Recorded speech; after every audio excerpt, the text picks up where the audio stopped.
We are live here on Plus One EXP's Roll for Content channel. My name is Tony Vicenda. I'm Chief Alchemist here at Plus One EXP, and we're a weird little brand that multi-classes in tabletop game design, beard and skincare alchemy, and the Bardic College of Content Creation. Our hope and desire is to help amazing designers find great players who love their games and help great players find amazing designers whose games they can love. We do that in a lot of different ways, sometimes through short reviews, other times through community conversations, but one of the main ways we do it is just by sitting down with designers of the game and letting them run the game for us and then getting to ask them questions and talk about our experience playing it. Today, we are playing a Lumen game that I've been super excited of just since I heard the name and saw the initial art come out.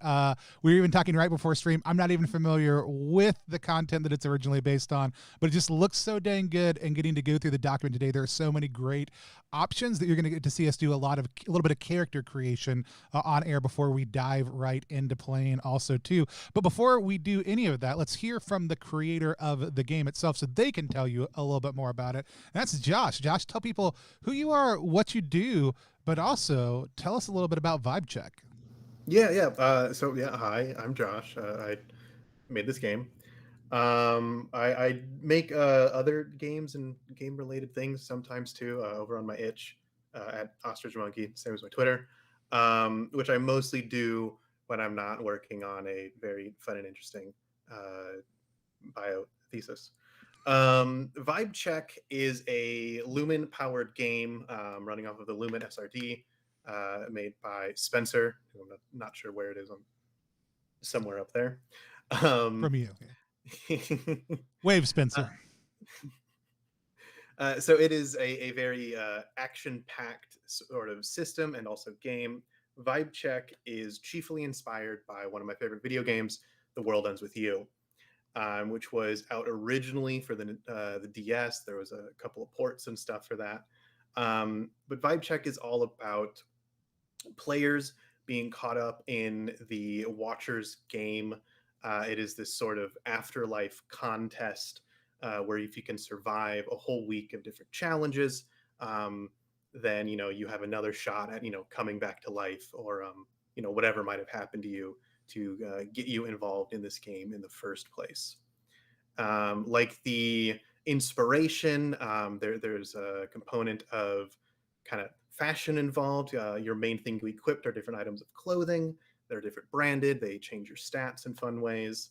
And then you get all of your cool powers from the different tokens you wield, which, if for those familiar with The World Ends With You, those are like the pins. But in vibecheck, tokens can take any form you want, whether those are pins, patches, keychains, frosted tips,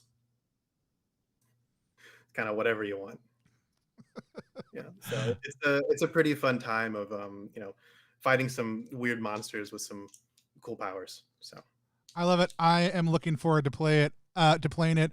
Also, because I'm pretty sure they're in the chat right now, you've got to partner with a pretty great artist to do some work already. You want to tell us a little bit about that, because you're in the process of like itch funding this game, which means it's going to be getting bigger and better and having more done with it. So you want to tell us a little bit about that process. And also, if you're interested in this game, Spencer, point right below you. You can go to that link right there anytime and check it out. It's also in the description of the video, and I'll drop it in the chat in just a little bit. But tell us about the development of the game. Yeah. So part of it was, there's this fun push sort of started in the Gila RPG server. Again, credit to Spencer for all this, of people putting out Lumen inspired powered games, and dipping their toes perhaps for the first time into itch funding. So basically crowdfunding, using itch.io. So I decided, why not get this thing started? Had this idea for the game, and mainly the funds for this are to get lots of cool art. So I've been working with some very cool artists and some very cool people to get some art for the tokens, as well as the characters, or the archetypes, which are these sort of classes that you'll all be playing as. And then additionally, very lucky to have Jamie, who is in chat, involved doing the layout. So it's going to look pretty stellar. I've showed off a few of the art pieces on my Twitter before. I have token art by Merlin McGraw, who is fantastic. They've done a killer job with some of the tokens. I've been seeing some work come in from the other token artist, Wolfie Wolfs, and then also Nika, who is doing the character art in progress, and it's all looking. I don't want to brag, but it's looking really good. So we've been doing really well with the itch funding so far. Hit sort of all the major art goals, which I'm super excited about because that's really what I wanted. All the money for to pay people to make cool art. So yeah, it's itch funding until the end of August. There is also a demo quick start on the itch page, which is free if people want to check out sort of a small slice of the game. But the full version is going to have a whole lot more content than what you're going to see in that quick start. So Awesome. I'm super excited to play it. Let's meet some of the other players, and then let's talk a little bit more about character creation. Already mentioned, so let's go to them first. We've got Spencer Campbell. Spencer, tell people who you are, what you do, where they can find you online. Hi, everybody. I'm Spencer Campbell. I'm a game designer, RPG designer. I publish under the name Gila RPGs. You can find me online at gilarpgs.com, gilarpgs.itch.io, or the best place is probably just to follow me on Twitter at gilarpgs. That's got a link tree to all my stuff. Recently wrapped up the Nova campaign, and so now I'm in that like post-campaign lull, like relaxing a little bit because the text has been sent off for layout now, and so now I'm trying to convince myself to take a break and not doing a very good job of it. Spencer, what's the best type of cake you've eaten recently? I made a really good coffee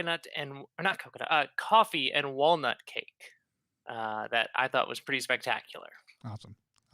Can't wait to hear more about it at some point in the future, or the next cake, whatever. And next we have first time on stream joining us. We have Aaron. Aaron, tell people who you are, what you do, where they can find you online. Hey there. Yeah, so thanks so much for having me. My name's Aaron. I go by Aaron Voigt. I'm a writer, podcaster, and TTRPG enthusiast. I have, one free collaborative game on itch called Craft a King. But the main thing I try to do is write and get involved in tabletop RPGs, especially the indie scene. I've got an article for Interstellar Flights magazine about the politics of the Falcon and the Winter Soldier coming out on Friday. But the main thing you can find me and my work is at AaronSXL on Twitter. So give me a follow if any of that sounds interesting to you. Awesome. And then we've got a longtime crowd favorite coming back after a hiatus. We've got Cow Shay. Cow, tell people who you are, what you do, where they can find you online. Hello, yeah, I'm Cow Shay. You can find me online at various places. Pretty much always Cow Shay, because not that many people are named Cow, so I can usually grab that handle. Yeah, I always say that I'm a professional RPG enthusiast because I work at a high school and I do run the high school's D&D club, and I make I think about $8 a week doing that. So I'm a professional. But I have not made any games, so I always feel like I'm kind of getting away with something whenever I get to play with a bunch of creators who are like deeply into figuring out how games work and how to make them better. So I'm pleased to be here with my imposter syndrome playing with all of you right now. Awesome. And as always, you can find all the stuff we do at +1EXP online. If you want to help support the channel and you're watching us on Twitch, there's a link to our Ko-fi down below. We like to do everything that we do for creators for free or in exchange for giveaways. So if you can help support the channel, we're doing a big push this month for sustainability, and we're about halfway there, but we'll have more stuff coming up next month on how you can do that also too. And so go ahead and check that out if you want to. But with that said, let's talk a little bit about safety. We use lines, veils, and the X card here on the channel. Lines are things that may happen in the world of our game but don't happen in our game. We have a strong line against sexual violence on the channel. Veils are things that may happen in the course of play, but they're handled in a specific way, or when they come up, we move past them quickly. We don't dwell on them. And then X is the ability for anybody to stop or pause the game at any point in time because they're uncomfortable or confused, or if something isn't clicking for them. We'll pause, we'll identify what the issue is, but no explanation is required about why you don't like it. And then we'll move forward in a different direction, omitting that. With that said, does anybody have any other lines or veils that they want to add? Just no drowning would be great. No drowning. Awesome. And Josh, are there any sort of caution warnings that we might want to give people as far as any of the content?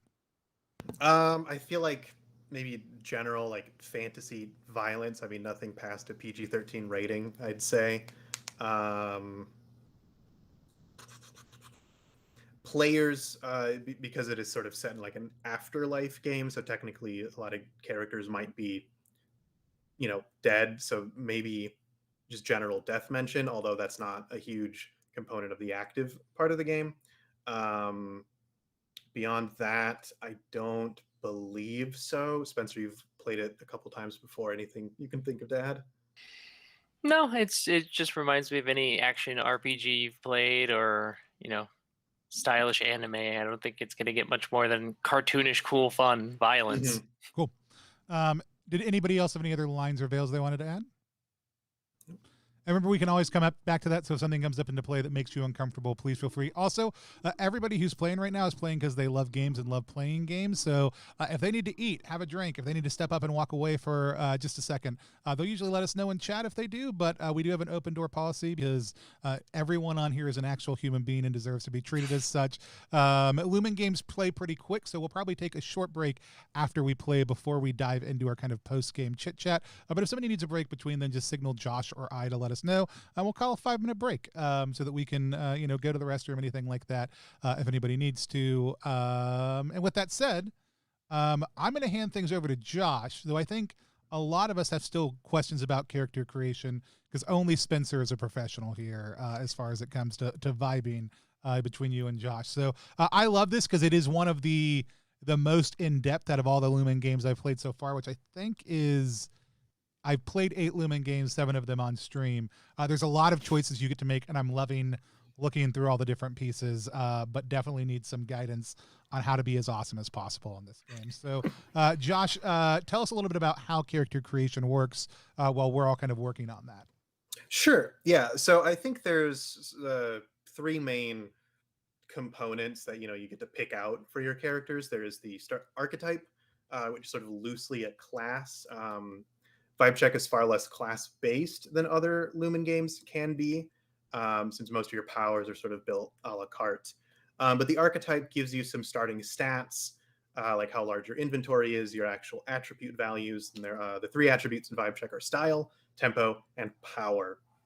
So that's what you're going to be rolling with, should you need to roll. Each archetype also has a fun little power. It might help you in combat. It might be a little more narrative, but it's unique to that archetype. Second, you also have your looks, which are the clothes that you get to equip. There's different slots. There's head, shirt, pants, shoes, accessory. Just because you don't have something equipped in your pants slot doesn't mean you aren't wearing pants. They're just not special pants. But all of the looks are also going to further modify your attributes. They might raise or lower some, or give you other sort of small abilities.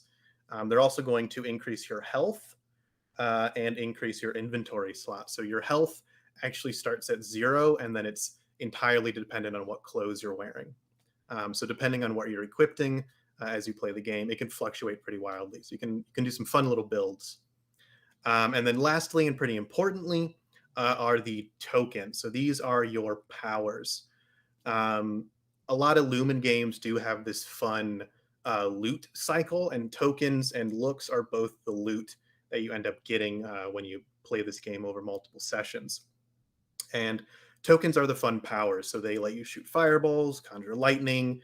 As you go up in the rarity scale of tokens, so you got your basic, rare, legendary, and then the extra special esoteric tokens, the powers tend to get a little more interesting, complicated, and weirder. So a basic one, you might shoot some fire. A legendary one, you might summon a big dragon to do things for you. Each character has a set number of inventory slots, and you use those to equip your different tokens. So you can own a whole big pool of tokens, but you can only ever have so many equipped at a time. So you kind of got to pick and choose what you're going to be using.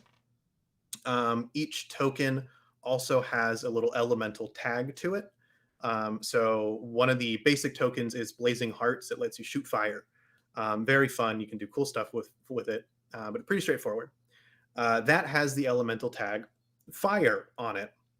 So from the equipped pool of tokens that you have, you get to pick 3 elemental tags and apply those to your attributes. So your tempo, your power, or your style. So what that means, so let's say you have fire attached to tempo. Whenever you want to do an action using tempo, you can apply the fire tag to it. So it's kind of a fun little wild card, gives some players more room to creatively interpret actions. So you're not necessarily solely relying on your tokens. When we get into combat, to use tokens, you have to spend flow, which is generated during combat. So instead of having a set resource per player, it's this shared pool that as you roll and perform actions and sort of combo off of each other, that pool is going to increase, and then you can spend that to activate your powers. Cool.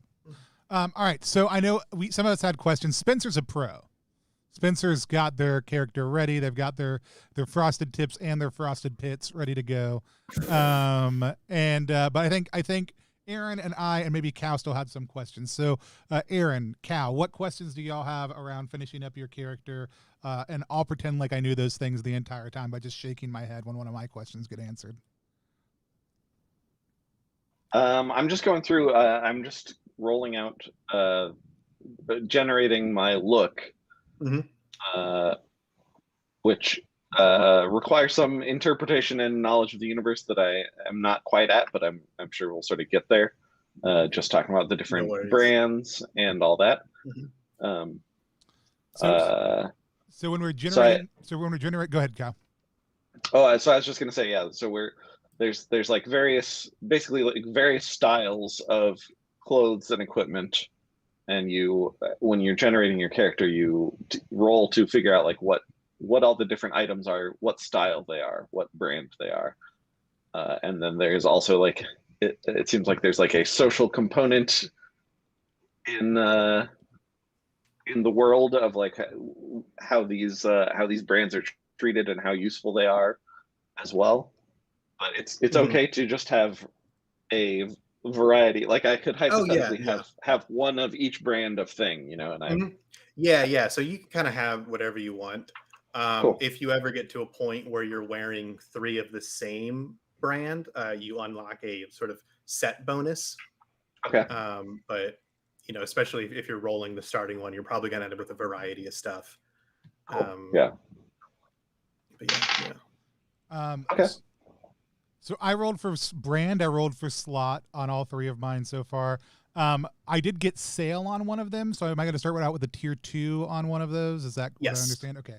And then I'm rolling 2d6 for 1 tag. Is that correct? Correct. Yeah. So each look, so item of clothing you wear, it has a brand. So there's 7 main brands, 6 ones you're going to encounter more commonly. There's what slot it's in, so it is a hat or a shirt, pants, whatever. Tier, so tier comes into play with both look and tokens, and it's sort of something you can upgrade the more you play the game. You can either purchase more powerful looks, upgrade tokens that you really liked, to make those numbers go up and make the numbers go up feel really nice. If you're ever buying looks, which you can do again, sometimes you have to generate a cost, which we get to ignore for the starting looks because you get them for free. Cool. And then the tags are either going to be altering your attributes. They might make you more effective at using tokens, so tokens cost less flow. There's lots of different little options there. So so on my one that went up a tier, how do I represent that? So it's actually going to increase how much health it gives you and how many inventory slots it gives you. Cool. Yeah, so tiers go up 1, 2, and 3. The higher the tier, the more health you get out of that item, and the more inventory slots you get. So the more tokens you can have equipped.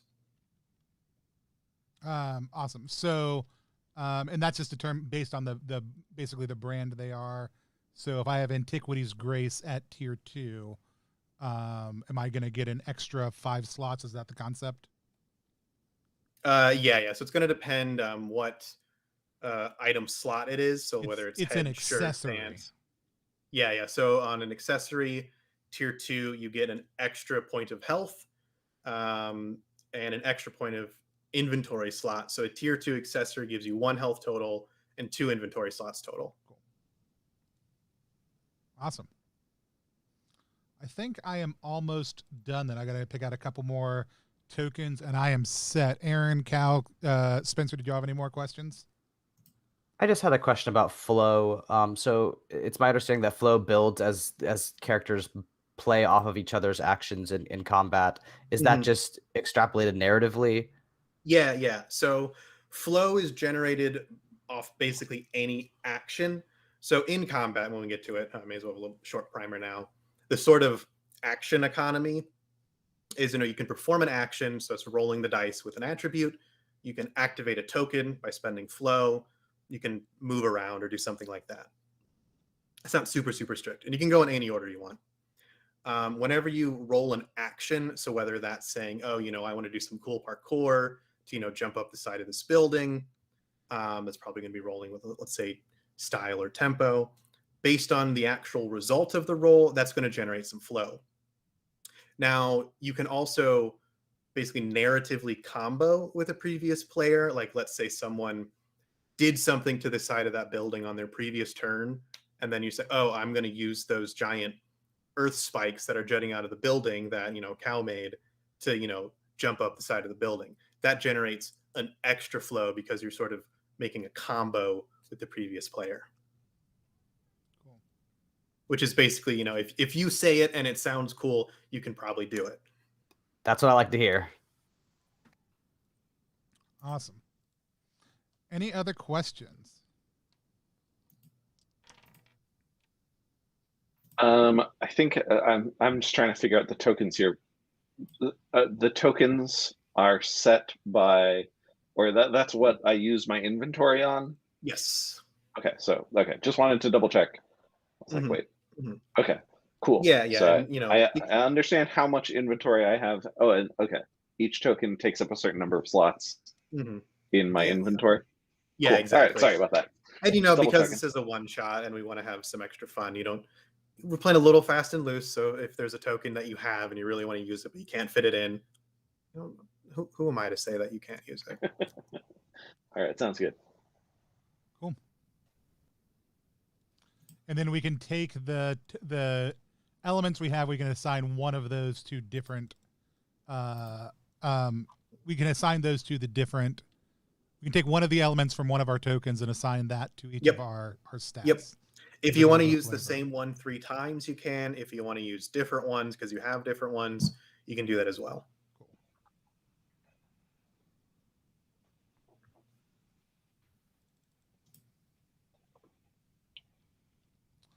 I think I am ready to go then. I've probably done something horribly wrong. Yeah. But other than that, I'm good. I mean, glancing at the keeper, things are looking fine. I just want to make sure you note down how much health you have, because when you get hit, if you get hit. Oh, and I have infant. I've got all the health. It's fine. Oh, okay, cool. Nice. I didn't know you took that ability. Yeah, it's a good one to have. Yeah. I'm really glad I included it. I do love that I ended up with. This is my first time I think ever playing with a 0 in a stat. And I think that's the first time I've seen that happen. My character's definitely got a vibe, as it were. So, it'll be fine. Sword Queen, I do love a sail. That was super exciting to roll, and it made me feel super excited, and like I had just gotten back from the mall. I noticed that some smart people have also marked their X's next to things. Is that just inventory being taken up? Is that the concept that people have? Yeah. Okay. Yeah. However, people want to keep notes on the sheet, it's yours. So like, right all over it.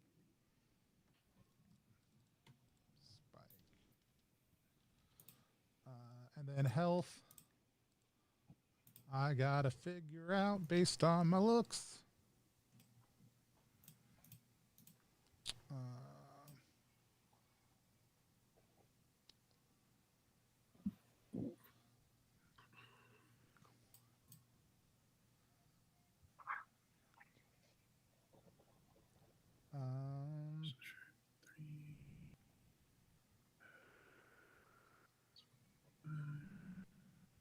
All right. Do we want to go ahead and have Spencer introduce their character since they are already ready and done? Yeah, I'm good to go. Hit All it. right. So I'm going to be playing the character Rasp, which if you've ever seen me play any game on any stream, that's my name. So I'm Rasp. I use he, they pronouns. Rasp is actually 26, 27 years old, but looks in his 50s in terms of his face. He looks like he's been through a lot. He has kind of long, disheveled black hair that you can kind of see small little random single hairs in a variety of colors, but not enough to really make it look cool, but more is the light catching the hair in a strange way. Rasp is a... Should we talk about archetypes at all, Josh? Yeah, you can mention archetypes. I think what form your tokens take. Okay. And then anything else that feels relevant, like perhaps what your entry fee into the games were, as it were. Yeah. So I am a hidden. That's the archetype that I'm playing as, and my tokens manifest. We've already alluded to the frosted tips, and that is a flavor of my tokens. My tokens manifest as streaks of color in my jet black hair. So those colors will be sort of reflective of the element and vibe of my tokens as I evoke them. And that's Rasp. Nice. Awesome. Aaron, are you ready to introduce your character, or do you need a minute or two? Oh, I'm ready. All right, go ahead. So as somebody who loved Kingdom Hearts as a child, I had to bring in my Kingdom Hearts OC. This is Naorax, which is just Aaron with an X in it and scrambled around. I am not quite as old as Rasp. I am 12 years old. I think Naorax is, I got this picture from online, but I think that I am a prodigy violinist, I want to say, to fit in with the music vibe of this game. I think I'm, kind of light brown skin, but very long white hair, like especially with bangs that goes down above, in front of my eyes sometimes. And then I think I have a lot of formal clothing according to my brands. So definitely a button down and a tie, but also I think I have a tin crown. I think that's my headgear. Yeah, and I think my whole character motivation is that I gave up my dream, which was to be the best violinist in the world in order to get the second chance at life. So that's what ARX is working with. I love it. Cal, do you need it? You good to go, or? I think I am half good to go, but I'll start and then we can get me through anything that goes wrong. Okay. So my character is named Be Kind, because they're the thing that they gave up is their. I was trying to find the section in the guide here, but they gave up their personality / memories. As far as Be Kind knows, they're pretty sure. I think Be Kind goes by he them. He presents as sort of a hairy wild man, but he has no memory of his life from before. But he is pretty sure that he's been in a coma for a long time, kind of dipping in and out of death and of this world. And he, I think his general vibe is he was stylish a long time ago, maybe 15, 20, 30 years ago. He's not sure how long he's been in this coma, but he has a big denim jacket with patches on it, which I think that's how his tokens kind of manifest. Or that's that's where they exist as patches on his denim jacket. And the only one that always stays is there's one on the front that says "Be Kind, Rewind." But he has no memory of who he was before this or what his life is like outside of this, because even when he, in the course of his coma, dipped back into the real world, he wasn't really aware of what was going on. So yeah, and the archetype of Be Kind is the Lost. Awesome. Sweet. So the thing I'm still trying to sort of sort out is the tokens, but I think I'll sort of grasp that better as we go. But the one I have so far is, I think, appropriate. I don't know how appropriate to the characters are, because the tokens can change over the course of the game, like they. Mm-hmm.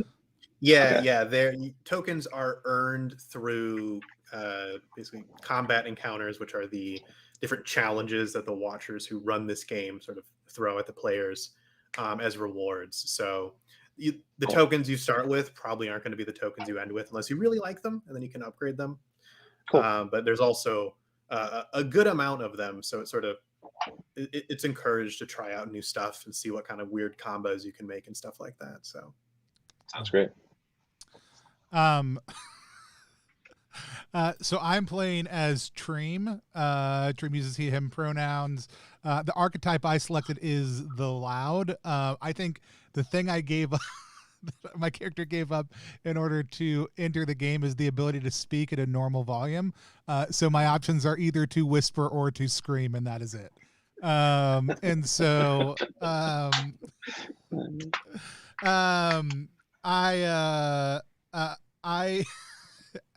I envision Treem as wearing a pair of like as kind of a performance artist type individual, and they are wearing pants made out of mostly aluminum foil, with a leather vest, no shirt. But they do have a bedazzler in their pocket, and their tokens are all different things that they have bejeweled or stuck or studded onto their leather vest. And so each one of their tokens like erupts from the leather vest in some sort of capacity whenever it's being used. oh, I love it. That's awesome. Yeah. Oh, great. Yeah. And that's it. Fantastic. All right. So if there are still lingering character creation questions, we can knock those out of the park now. I think, Kyle, you said you needed to get some more tokens still. Yeah, but I'm just scrolling around. We can start. I'll add another one or two in here.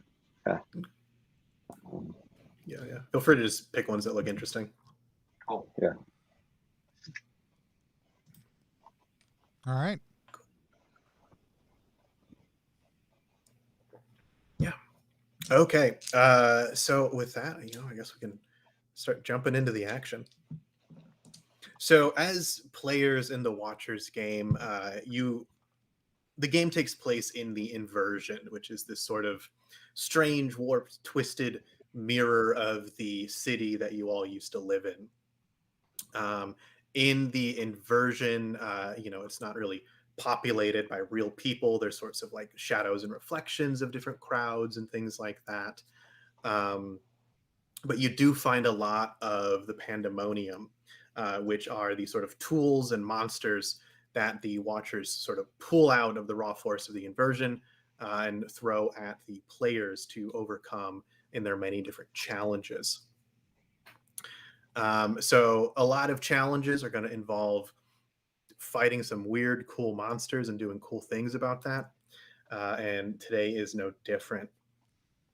So at the start of this day, during this week-long challenge, you all have been alerted of your current mission, whether it's on like cell phone notification. I don't know, maybe you have a pager or something, if you're not really into cell phones, but whatever device you have, you get a little alert, and it's from the Watchers, right? And you're being tasked with bringing down a large, dangerous pandemonia. And this is going to be taking place sort of on this massive suspension bridge. If you remember the city from the before you entered the game, of course, there's a big suspension bridge, as a lot of major cities have. Um, part of the whatever iconic skyline. But this one is sort of much more exaggerated, even monstrous compared to the one you remember from life. The sort of peaks seem to go much, much higher. The cables that suspend it are sort of moving in an almost wave-like motion. And far below what is normally, water is sort of this roiling, like technicolor maelstrom. So, probably want to avoid that. Down below on the actual bridge itself, there's sort of a reflection of rushing traffic, these sort of cartoonish looking car-like things, just bright colors zipping and whizzing past, providing even more hazards. I think it opens, after getting the notification, and sort of making your way to the zone where this is going to be taking place. The camera pans out, and we realize that. Well, I should double check first. Any people okay with heights? Yeah. Cool. Camera pans out, and you find yourselves on sort of one of the towers that hold all of those cables that suspend the bridge itself. In the distance, sort of on either end, you can see some of these pandemonium creatures starting to converge on you. Although, according to your mission, the actual target doesn't appear to have arrived yet. But you can see a handful of creatures. Some of them, they look kind of like living like waveforms, sort of making their way, flying through the air towards you. And then on some of the large suspension cables are these big masses of sort of wires and conduits that are sort of crawling their way almost worm-like forward.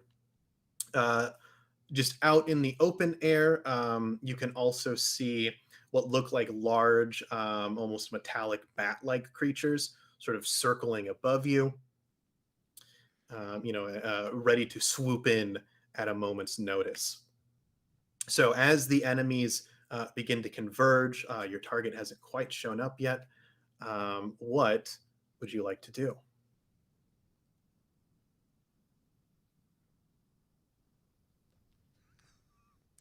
Who's going to jump in first?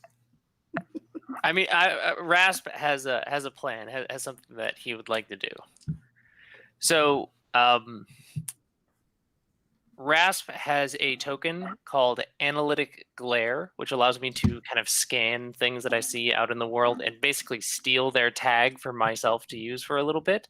So, you see Rasp pull out these set of spectacles and put them on, and it is his Google Glass that he has that he uses for all of these analyses of the environment, and he analyzes one of the waveform beings that we see in the air to see what kind of tag it has.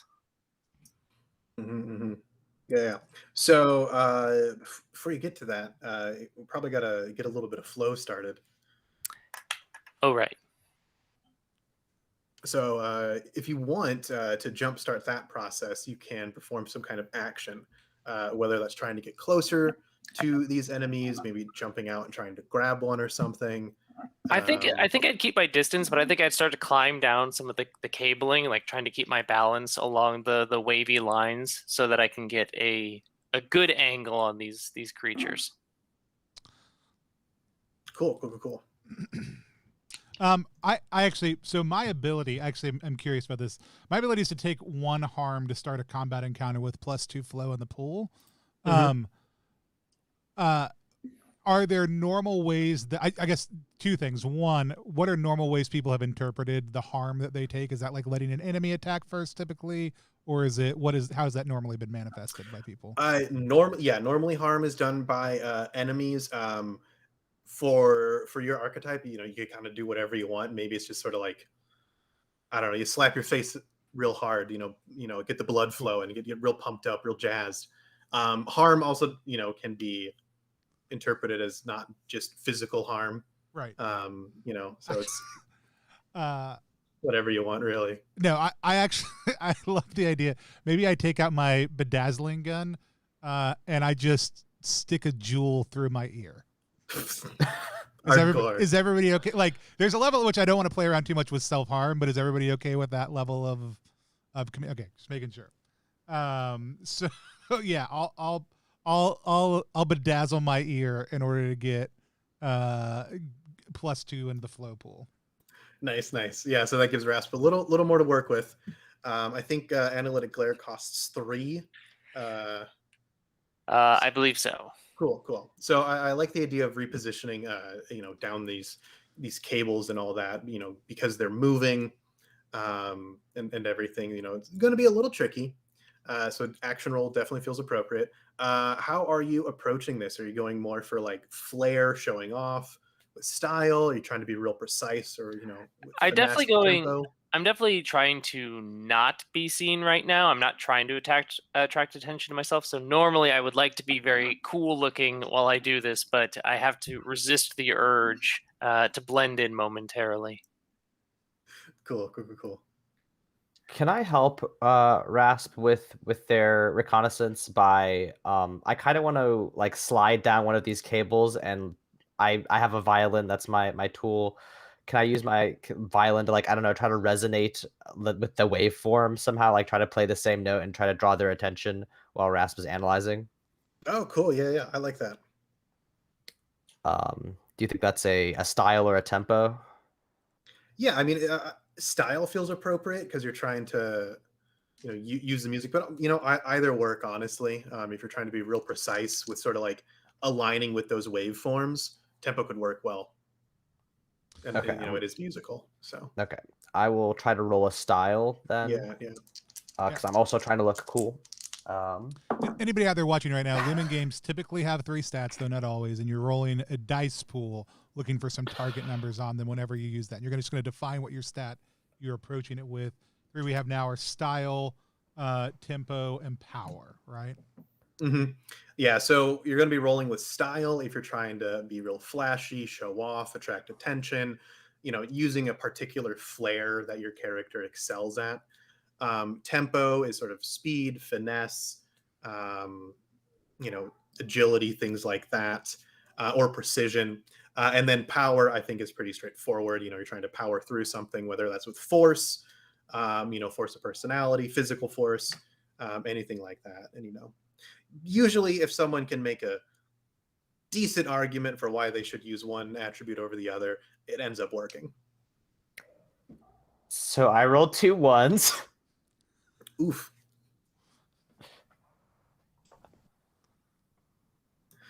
Well, I was going to say it could be worse, but actually... it's actually the worst it could be. It can't be worse. So the first person to roll still generates some flow, even on like the lowest result. So I think by the time Rasps goes to makes, this power use, there should be enough in there. But let's figure out what's going to happen to Neorax. I assume something bad with the cables. Yeah. Down. Yeah. That's a good suggestion. Thank you.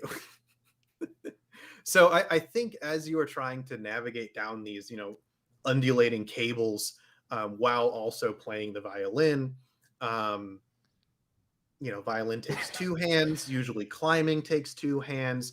So I think you are going to slip and fall, and Neorax finds himself tangled up in some of these cables further down below where everybody had started, putting you in a perilous position.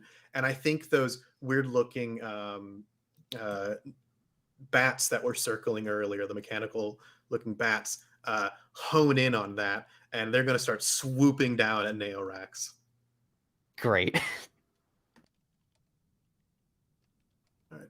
Yeah, I think on the other hand, that did end up causing a bit of a distraction, which does work out a little bit in Rasp's favor here. You aren't being targeted by the horrible monsters. Someone else is. So Rast, if you still wanted to reposition yourself, you can go with that action, or we currently have just enough flow in the pool for you to activate your analytic glare.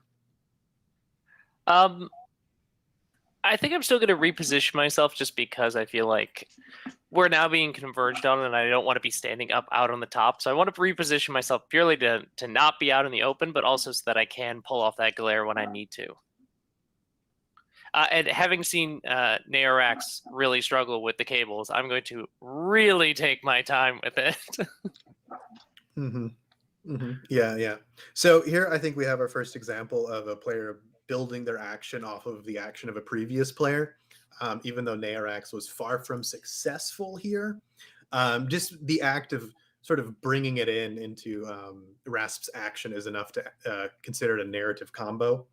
So that will be generating a bonus flow regardless of the results here. So what should I roll, do you think, for my...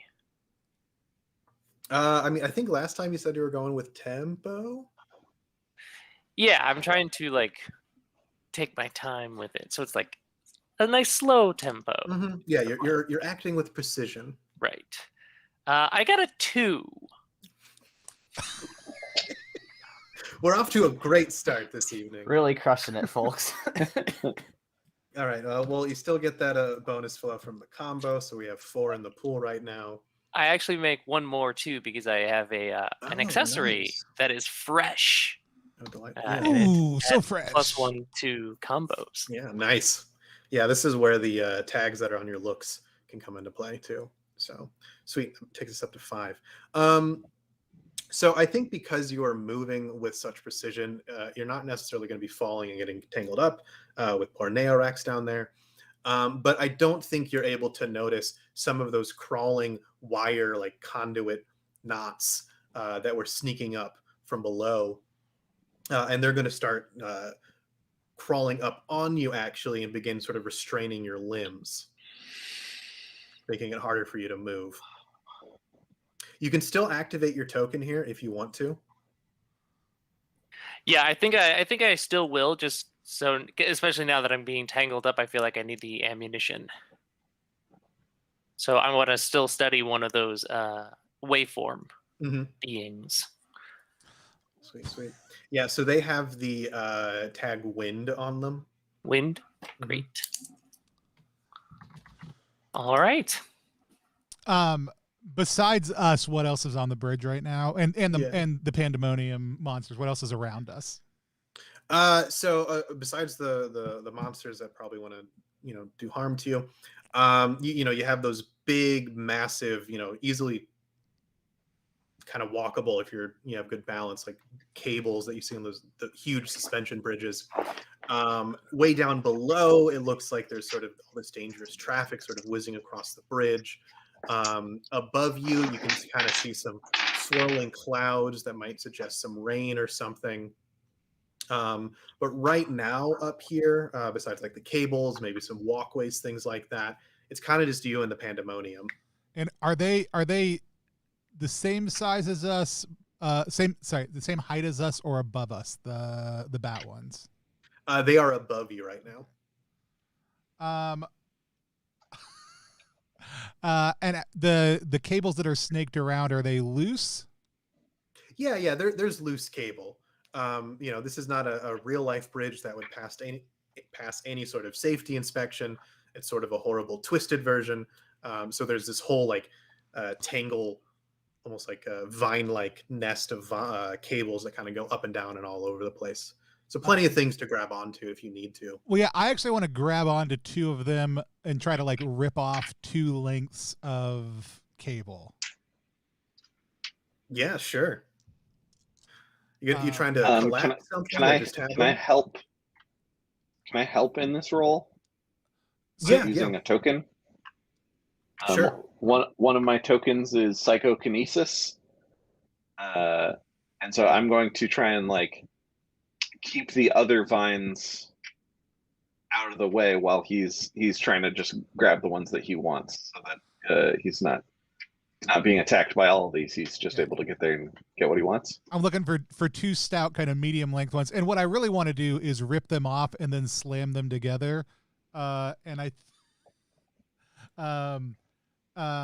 think like essentially like I want to create a wave of force from them that kind of like echoes out and like hit some of these bats that are kind of coming down at us. Ooh, nice. Yeah. So Cool. I can do that as multiple actions or as one action, depending on how you want me to approach it. This is definitely a power move, and for sure. But yeah. I think because Be Kind was offering to use the psychokinesis power. So if you're activating that, spending the flow, what's nice about tokens is you activate them, they just happen. So that'll probably make actually like what Treem wants to do feasible in one action here. Okay, cool. So that's why I was asking. So, all right, perfect. All right, and I got a 6 as my. Sorry, no, I got 5 as my highest. Sweet. We're playing Lumen, so 5 and 6 are full successes. Not going to be mixing that up this time. And we get some more flow in the pool. We're up to 6 right now. I'm going to give a bonus because we're also comboing with Be Kind's action. So Be Kind, it sounds like you start this off with your psychokinesis. So what does it look like when you activate that token and use that power? And then we'll get to I think what it looks like for Be Kind, like I said, Be Kind, they're kind of a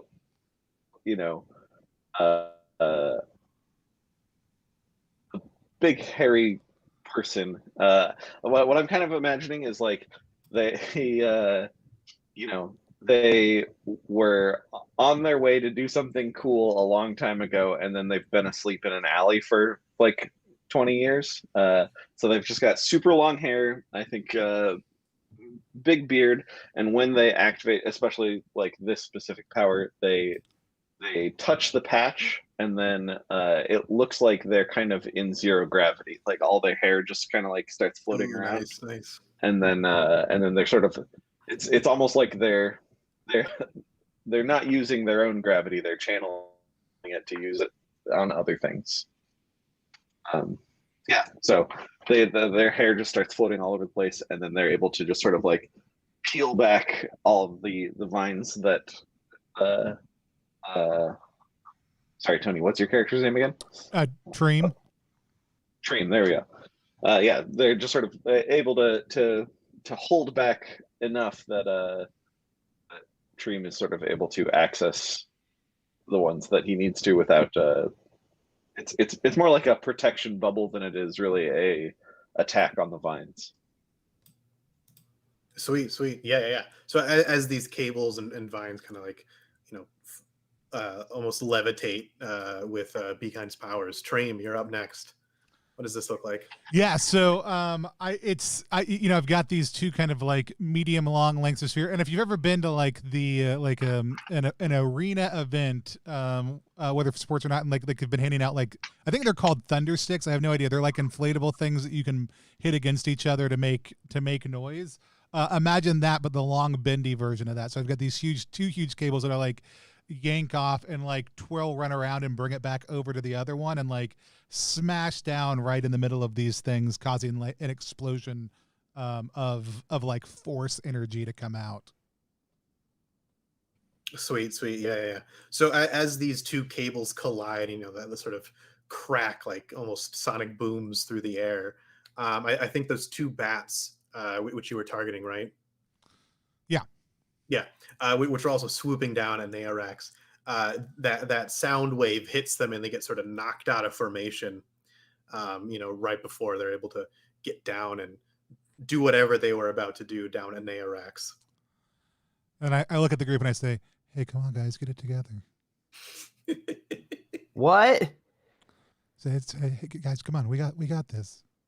You got to speak up. We got this. Their bats are so loud.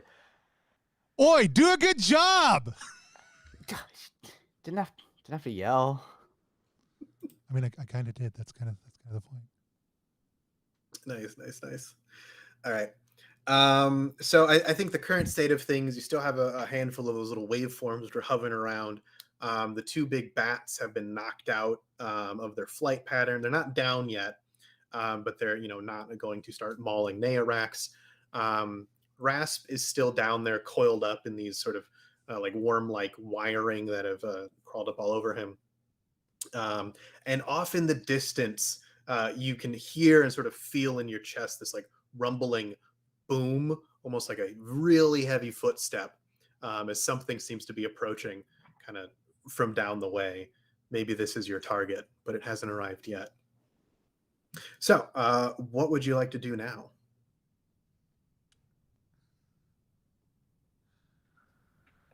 So I've got these things wrapped up in my legs, right? And in general, Rasp isn't super pleased with how he's been doing so far, and now he's got these things grabbing at his ankles, and it's just kind of it's pushed him to the limit. And he has a token called Spiked Embrace, which has the rage element to it, which I think is sort of fueling this. Basically, I have retribution damage that I give to any enemies that hit me during combat. I hit them back. So I think this is sort of activated when Rasp gets angry, and it's manifested at. This actually doesn't change the color of my hair, but instead all of my hair spikes up into extremely sharp peaks, so that I'm ready to just kind of wave my head at anybody that tries to hurt me. I totally dig it. I love it when he does that. Nice. So you're activating the token, yeah? Yes. Okie dokie. So that is 3 flow. Do some checking from the pool. All right, and then are you gonna be performing any action or anything to try and get out of this? Yeah, I tangle? think part of it is me just like kicking my legs really, like just thrashing them all over the place, which is kind of building up the rage that ultimately leads up to my hair spiking up. So I think I'm just trying to like kick free while I'm doing this. Awesome. Feels like that's going to be a power roll. Yeah, I'm not good at it. This is why it fuels my rage, is how inept I am at being powerful. It'll be fine, I'm sure. I got a 1, Josh. Is that good? It wasn't good. Although weirdly enough, this does work out a little bit in your favor, because as you're struggling, these sort of wiry worms that were coiled all around you start sparking. They're made of wiring and conduit, so they're attempting to electrocute you. So you do take 1 harm here, but because you did activate that token, they also take 1 harm and are actually destroyed. All part of the plan. Does that mean they let go of him and he's now plummeting to the ground, or? I think you fall a little bit, but end up tangled in a lot of the cabling here. In a kind of embarrassing position, maybe upside down or something. But you don't have weird wire worms restraining you anymore. Yeah. I want to quickly grab the cables that he gets tangled up in this time, like dropping my other 2 cables, like grab the ones that look like are connected to him, and just try to like flip him up onto one of the cables back up here. Cool. I have nothing good for this. I'm not going to use my tokens at all, apparently. I would love to. I think this is tempo. Like, I think this is a quick motion. Like, I see this happening. I react. Yeah. Sounds good. It's not as bad as I am at style. Oh, actually, it's not that bad at all. I got a 6. Hey, nice. All right, so we get a good chunk of flow added to the pool. We're up to 8 now. So if you have any heavy hitters, you can start activating those. And what does it look like as Treem gets down to Rasp? I don't think it's even go down. Like, I think it is like reaches down, grabs a mass of these cables. It looks like he's tangled into it. And it literally is like, I just like flip him up onto the thing. So it is like it's like a quick heft of a slide, not quite as powerful as the last move was, but just like a quick, I see him fall, he lands in this other net before they can turn into worms, I'm just going to grab it and like I think it might even be like a pop. Like it's like I like essentially like grab these and flip them so that he just is out, like pops up out of it and lands right back up next to us. Nice. Awesome. All right, so I believe Naorax is still having a bit of a rough time down there. So would you like to do anything, or to Be Kind want to jump in here? Yeah, I was gonna say I think while Treem is helping out Rasp, then Be Kind is gonna go try and help out Naorax. I think Be Kind comes over and kind of hollers down. Yeah, is there a good way to help you? I don't want to move stuff too much if you're just gonna fall out. I'd feel real bad about that.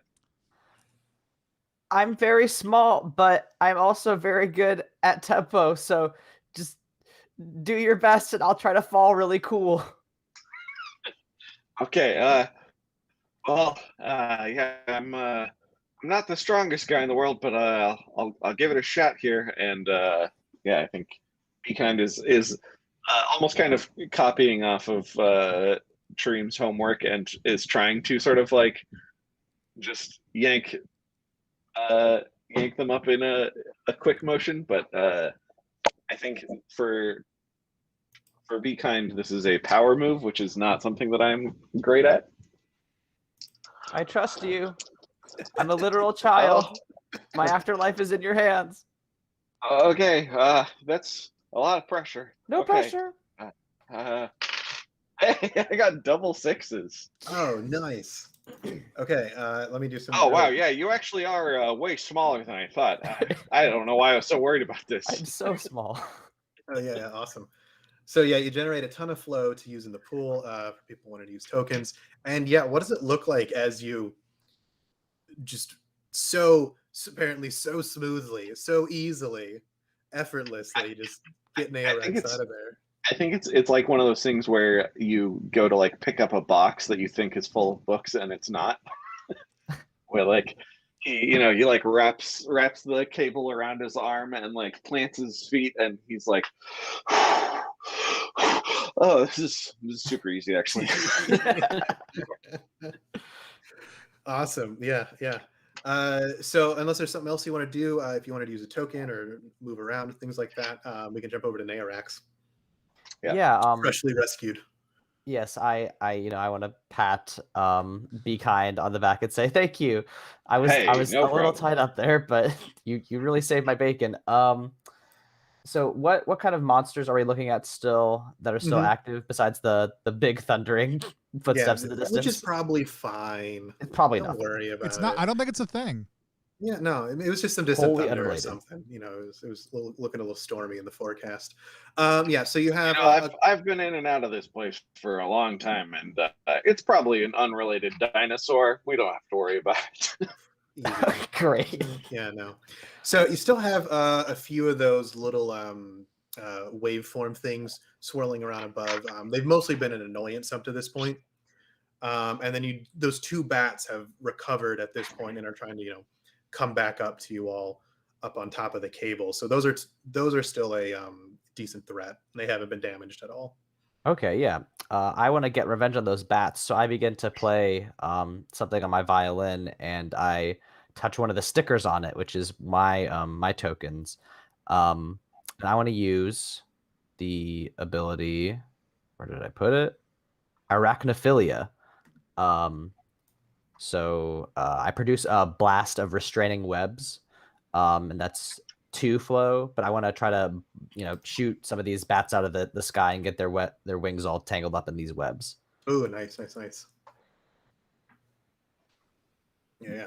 So like I said, what's great about tokens is when you spend the flow to activate them, it does the thing they say they do. So if it says shoot some restraining web at one of those bats, then yeah, you're gonna hit one of them. If you wanted to try and get both of them in one blast, we can probably involve an action roll here, because otherwise you're just going to get one. Okay, yeah, I'd like that. Can I use tempo? Sure, yeah. That's my good stat.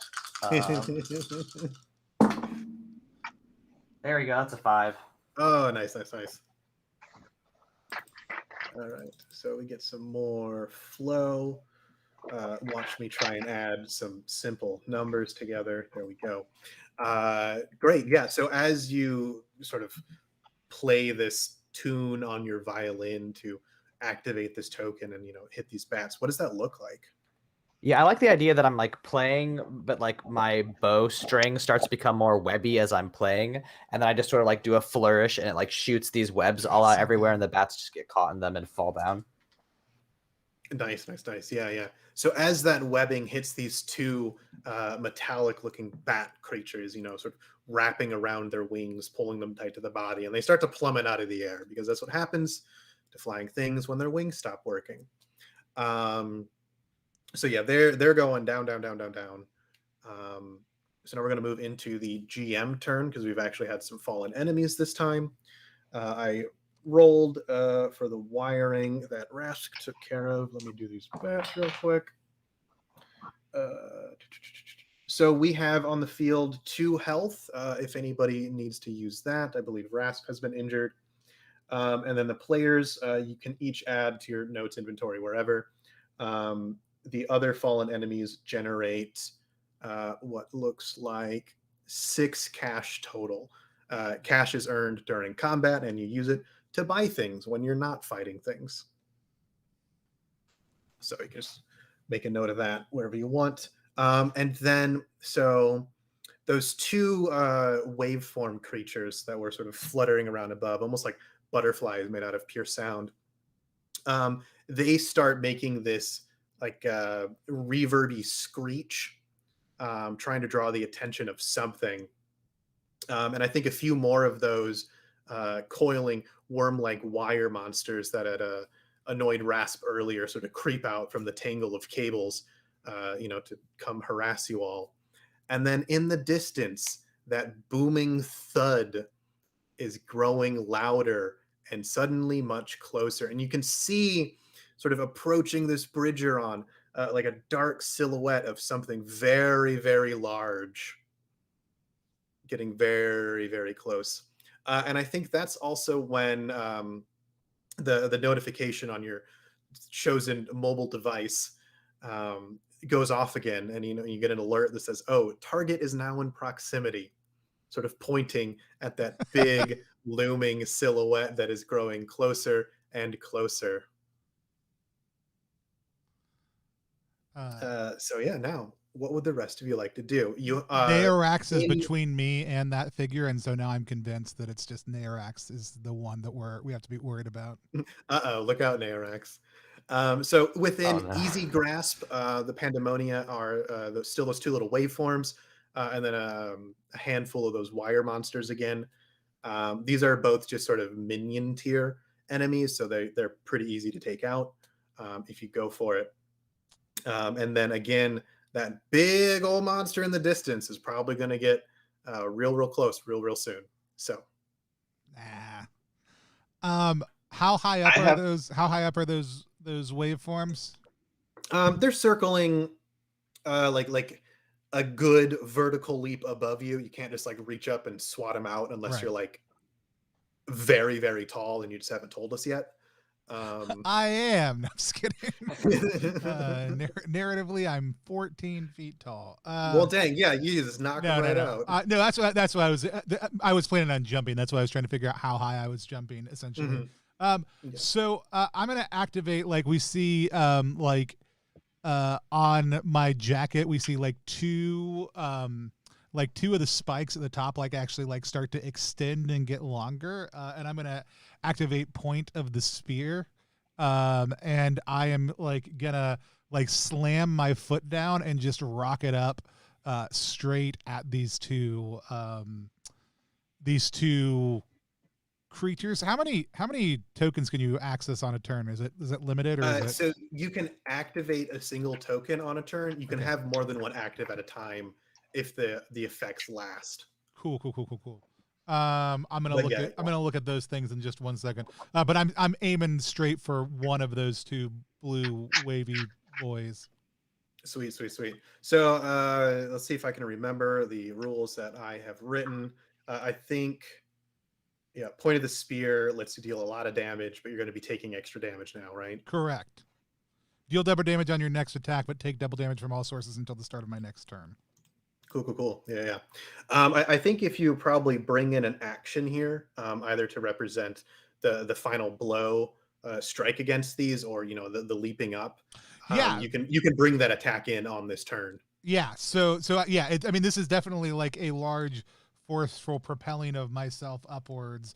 Like when I stomp on the ground, like I shoot up faster than like almost like it's almost like instead of watching a person jump in the air, it's like watching a spear be thrown into the air as there's like a sonic boom like Sick. at ground level, and I rocket up. Awesome. Or maybe not. Let's see how this roll goes. Sure, it'll be fine. That's a 6 again. Oh yeah, there we go.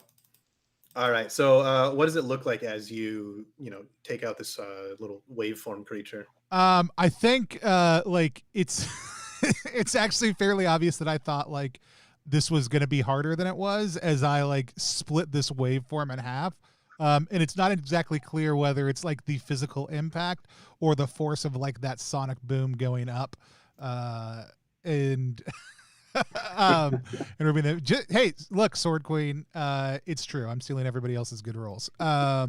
It's because I roll black rainbow dice. We're on a D20. 5% of the time, it's a critical success every time. And then you can type an exclamation point dice to find out more about black rainbow dice. Yeah,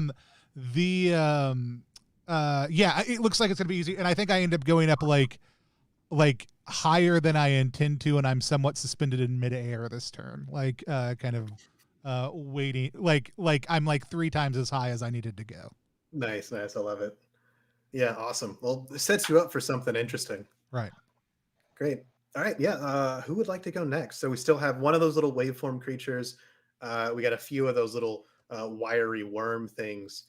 Or if you wanted to start addressing the horrible monster in the distance that is growing rapidly closer, that silhouette seems to be growing larger as it comes closer, and you realize it's probably almost as tall as the bridge you're on. Which is like a suspension bridge, right? Like the cables are going up. Yeah. So big suspension bridge, like blanking on the famous ones, but there's the big red one. Yeah, the Golden Gate Bridge. Yeah, there we go. Yeah, the confusingly red Golden Gate Bridge. Okay, well, I think Be Kind. I think Be Kind actually kind of is still standing there next to Nairax, and Be Kind of leans over and is like, "All right, listen, we got to clean up these little guys, but I feel like we got to figure out a plan for whatever this big thing is. Listen, you were dangling underneath the bridge. Do you think that fall is big enough to kill something this big?" Do I think that how big is this fall? Like, I mean, it's a big fall. If something were to fall off and hit the bottom, it would probably not walk away. I will say, like the big creature is actually walking through the water. that's what I was worried about. More Okay. more Godzilla like than something approaching like on the bridge. Okay, gotcha. All right. I thought it was approaching on the bridge. I think you're right that being on the bridge does put us at a tactical disadvantage. It'll be fine. Yeah, mechanically, there's nothing in here about dealing harm to kaiju-sized creatures. It's all just doing cool stuff. So you don't have to worry about that so much. But if it takes a swipe at part of the bridge, you might have to relocate quickly. Cool. Yeah, no, I just misunderstood the situation. I was thinking if it was coming onto the bridge to attack us, then maybe we could collapse the bridge. But yeah, in that case, I think I don't know, I'm trying to think of how to how to fight a kaiju. Yeah, I think in that case, I think Be Kind is just gonna go after some of these closer cable-y wire monsters. Cool. And I don't think he's interested in trying to destroy them exactly. I think he saw that Treem was able to like manhandle these moderately easily. So I think Be Kind is just going to try and pick some of these up and just whip them off the bridge. Just get them out of the way if they're if they don't seem too dangerous. Yeah. So long as they don't get a hold of you, Yeah. probably good. What flavor is that? A tempo? Yeah, if you're trying to act quickly or with precision, tempo could work. If you're just, focusing more on just like getting them out there, you can go power. If you're performing this with a special flair, or trying to draw the attention of something else, you could go with style. I think it's largely tempo. I think the idea is just like, all right, let's clear out this space so then we have room to figure out how to fight something way harder than these. So. All right. My best was a 4. All right, so that is a mix. I think that's our first mixed success of the evening. We still got some flow. We have a good amount of flow in the pool right now, so don't be afraid to be using tokens if you want. So I think of the like 3 of these, little wiry worm creatures that we're calling up, you're gonna get rid of 2 of them. The third, as you like pick it up and just to chuck it off of the side of this bridge, it actually coils partly around your arm and refuses to let go. So based on what you saw happen to Rasp, if this thing is left on you for too long, it's probably going to start trying to shock you. Oh boy. Hey, here, kid, get this thing off of me. Yeah, I would like to untie poor Be Kind. Cool. How are you going to do that? I was hoping I could just like use my bow and just sort of like poke around on the cables until something happened, but I want to do it, with finesse. I don't know if that's either maybe you're trying to find the singular weak point on its body or something. Yeah. Cool. That's a 5. Oh, nice. That is a full success. All right, let's put some flow in here. Oh, just kidding. I can add simple numbers. Promise. And yeah, so how do you actually end up unwinding this off of Be Kind? Yeah, I think like you said, I'm just like prodding it, trying to find like a weak point, and then like I poke a certain section of wire that feels weaker, and I just sort of like twist, and the whole thing sort of unravels and falls apart. Sweet, perfect, yeah. Which makes it easy enough to just drop off the side of this cable, leaving you to worry about other things. Rasp, what would you like to do? I don't think you've gone this round. I think I'm going to just try and finish off that last waveform creature so that it's ideally just us up on the bridge along with the oncoming kaiju. And so I have a token called Blazing Hearts, which lets me sort of do this area blast of fire damage in a location. And having seen Treem just like annihilate the previous wavelength thing, I'm hoping that just a quick blast of fire will take that thing out. You see Rasp from his new kind of relocation pulls out the Google Glass again, analyzes the waveform, gets like a full diagnostic on it, knows everything you need to know about the waveform, and in doing so, just you see a small beam leave the Google Glass and then incinerate a puff of area near the waveform. Oh, I love it. It does damage equal to the tier, I believe. Yep.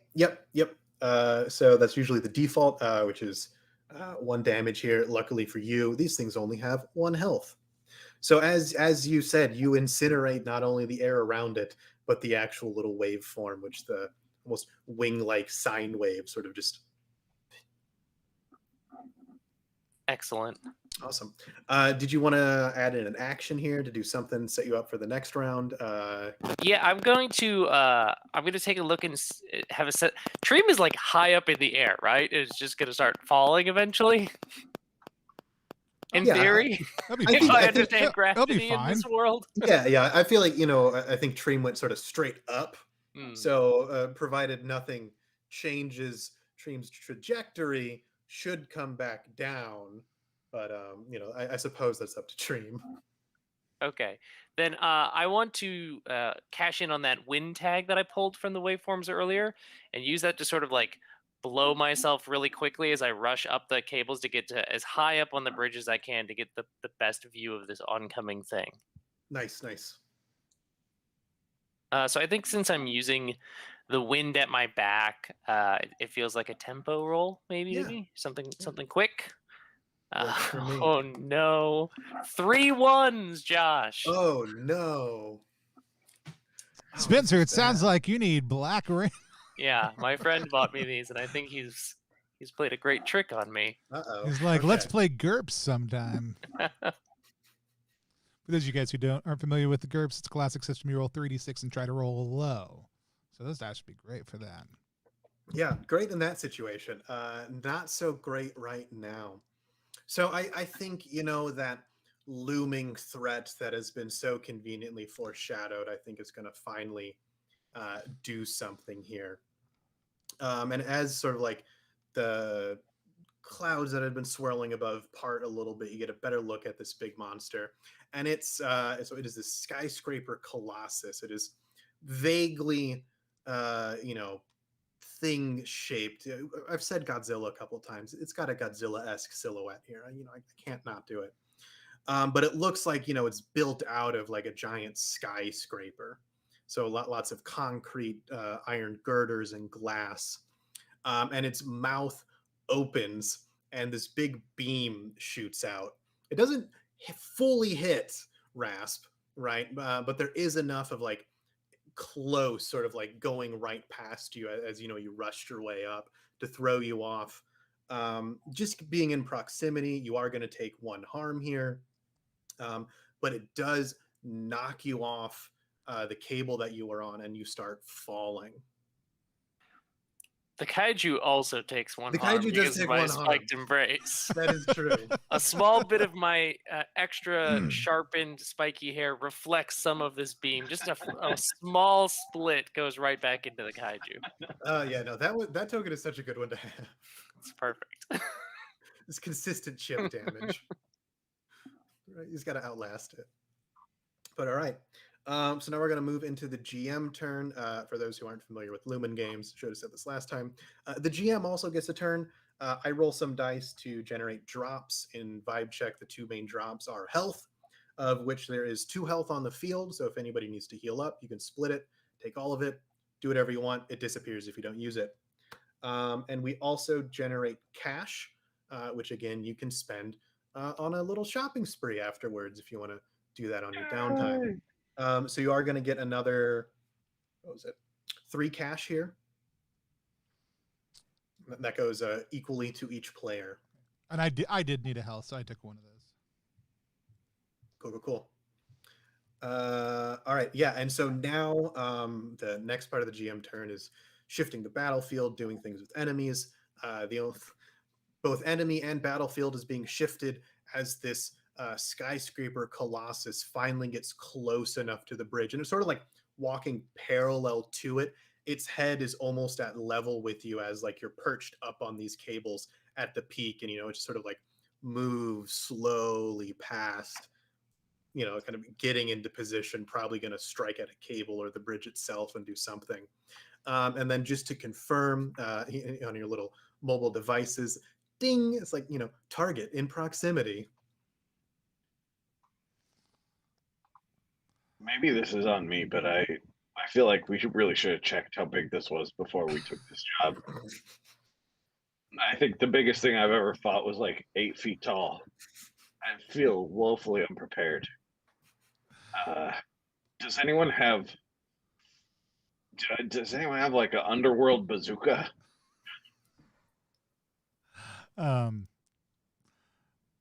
I don't. But I'm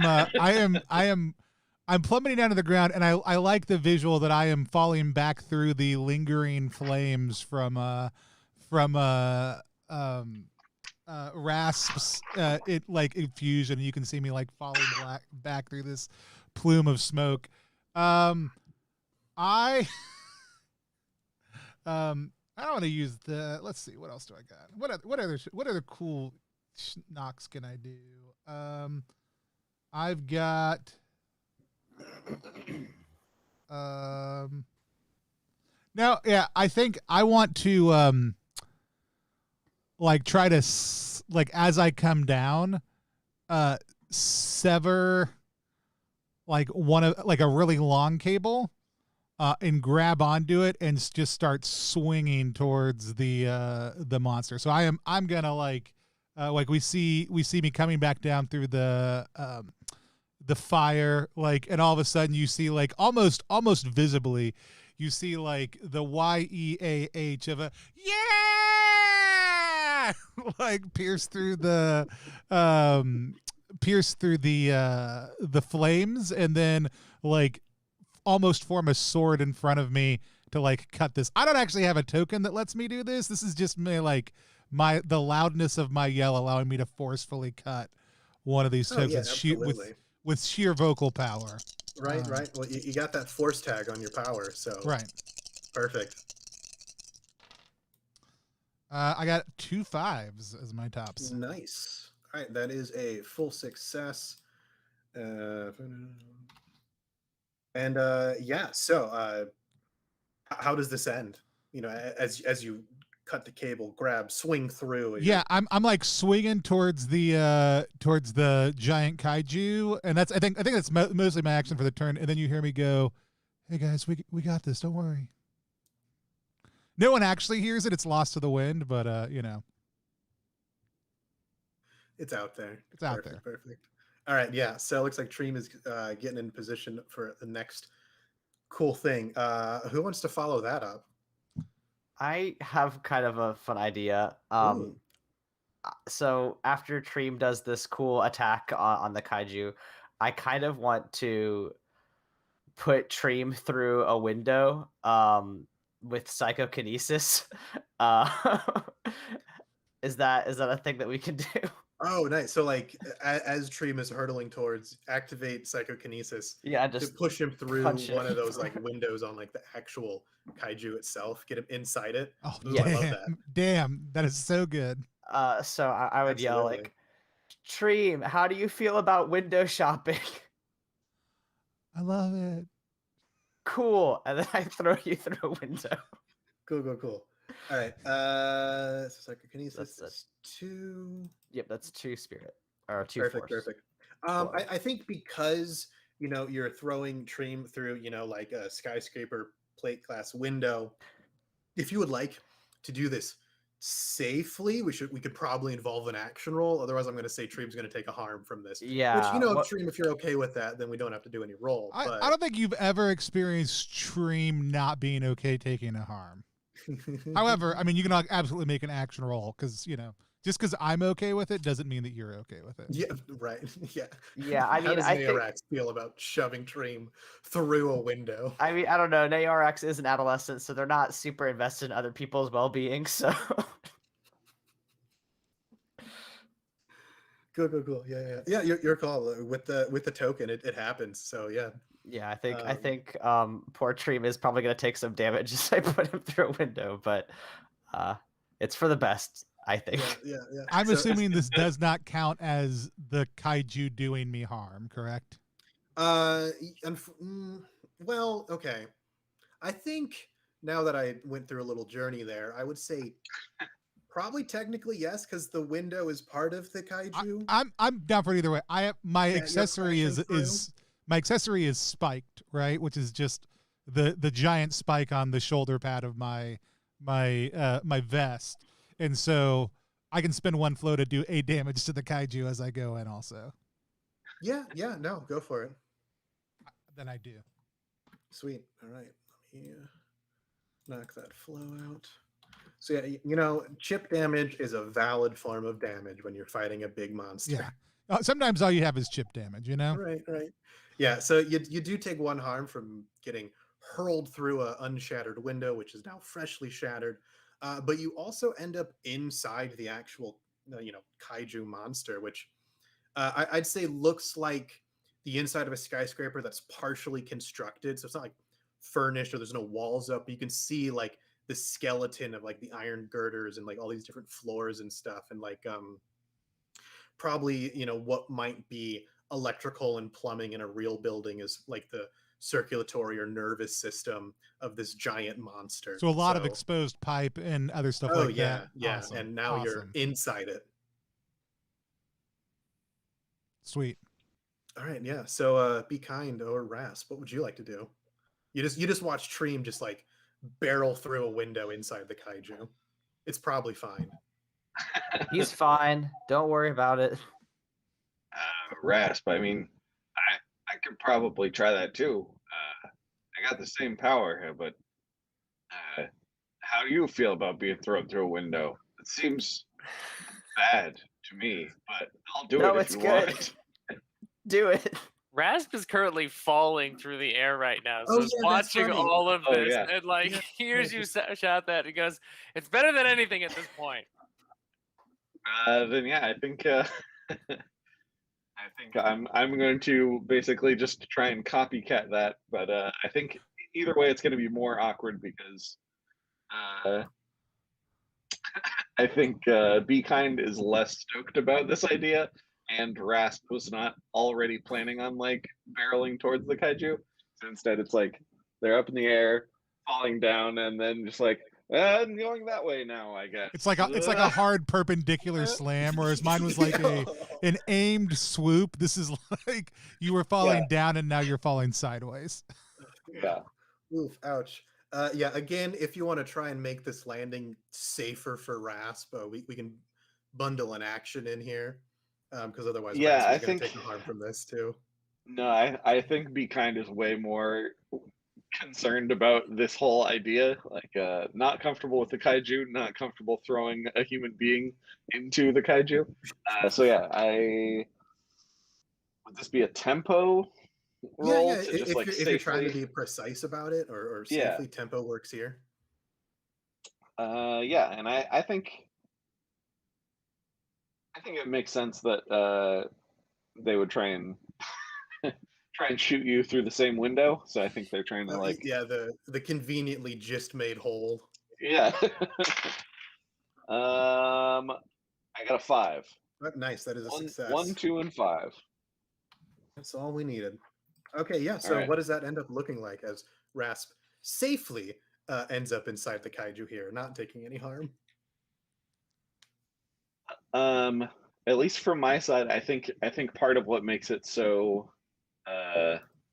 so slow and kind of dainty is like not only were you not diving that way, but by the time you get far enough away from me towards the kaiju, I think Be Kind is really slowing down to like, all right, where are they? All right, the window's a little lower. Okay, floating them down a little more, and there we go, got them in. And so I don't know how that feels for Rasp or what Rasp is doing, but I think that's it's I feel like it's less the like awesome badass vibe that Dream and Narex just had, and more of like watching somebody use a claw machine at an arcade of like, are they gonna make it? Okay, all right. I think they got in the window. It's pretty far away.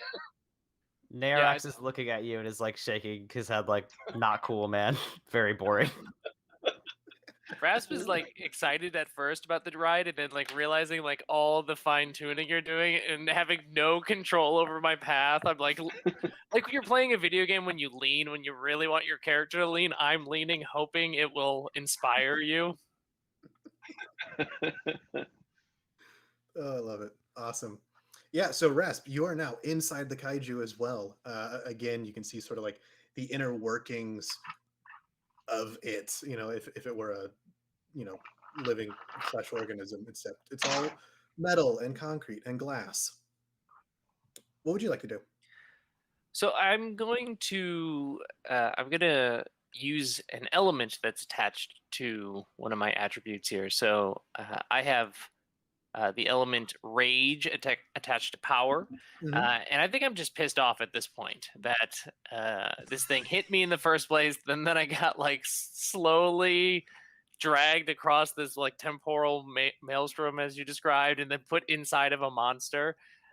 So I'm going to just put my head down and kind of ram it against the wall and just run along the wall, trying to just break as many pipes and wires and things that I can with my sharpened, angry, spiked hair. And I'm Love just it. raging the whole time. So since it's attached to power, I assume that means I roll a power roll. Yep. Well, I'm not very good at that, Josh. You know, will it be worse than 3 1s? I got a 4. Hey, okay. Hey, That is enough to get you on the board, so to speak. All right, yeah. So you know you're going to do a little bit of damage to this giant kaiju as you run around, just dealing as much damage as you can. I think you don't quite notice that you're not exactly alone in here, though, as more of these little waveforms actually kind of come down from above from the inside the kaiju. You know, in a living organism, there's all sorts of things inside it. So in the horrible giant kaiju skyscraper monster, there's some analogs in here. And what this one waveform does to you, let's say there's 3 on the board right now. One of them it sort of like flaps its little like sine wave wings, and you just get hit and sort of knocked away by this little sound blast. And because you know you're inside like a moving thing, the floors here aren't like entirely steady, and there aren't walls between floors.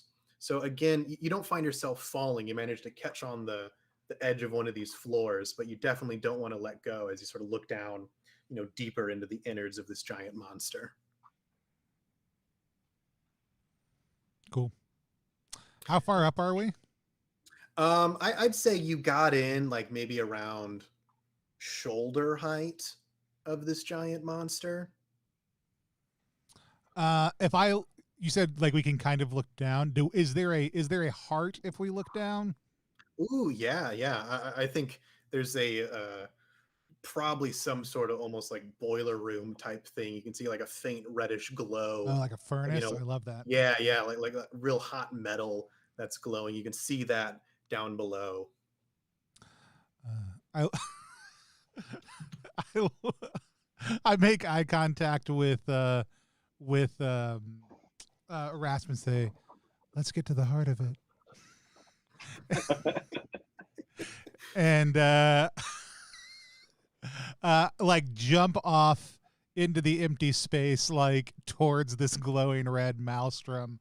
I probably launch myself because that feels more like Treem's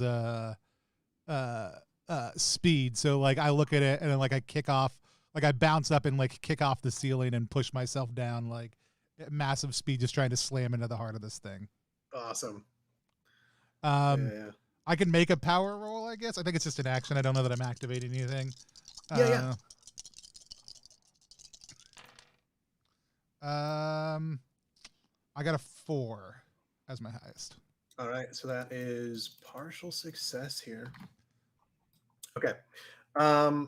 So I think because you were just focused on like getting down there like as efficiently as possible, and you know you're hurtling through like the interior of a giant monster made out of concrete, glass, and steel. I think you're going to clip yourself on the way down.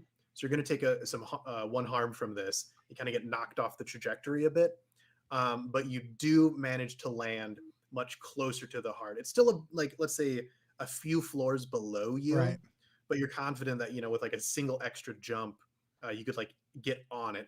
Not that you might want to, because even where you are now, you can feel the heat, you know, just boiling off of it, and this giant like literal beating furnace type thing. I love the idea that like when I jumped, like I tried, like I should have calculated, but I didn't. So I just slammed through like 3 floors. Yeah. And didn't even. Yeah, it just got near it, but not on it. It looked cool. It looked, For anybody else, had it been you're punching intentional, through it would have been amazing, but it Yeah, wasn't. yeah. No, that'll leave a bruise. Yeah. Yeah, great. No, it's my action for right now. We'll see what everybody else does. So I think that brings us to the top. No enemies have really fallen. But what happened? So outside, we have Rasp and Treem inside the monster. We still had Be Kind and Neorax outside. And this giant kaiju slowly turns, and one of its arms, is swinging out almost in slow motion, but you can tell it's moving real fast when the camera gets real close to it, right? And it just starts not on the cable and support structure the two of you are on, but like one over, it just knocks it down with a single swing, which sets off these cables just sort of moving up and down, up and down. And a couple more hits like that, and this bridge's days are numbered. So you're not in danger of like immediately falling off of it, but your footing is much more difficult. And things have changed a little bit. So with that, I think we jump to the top. Anybody is good to go. What would you like to do?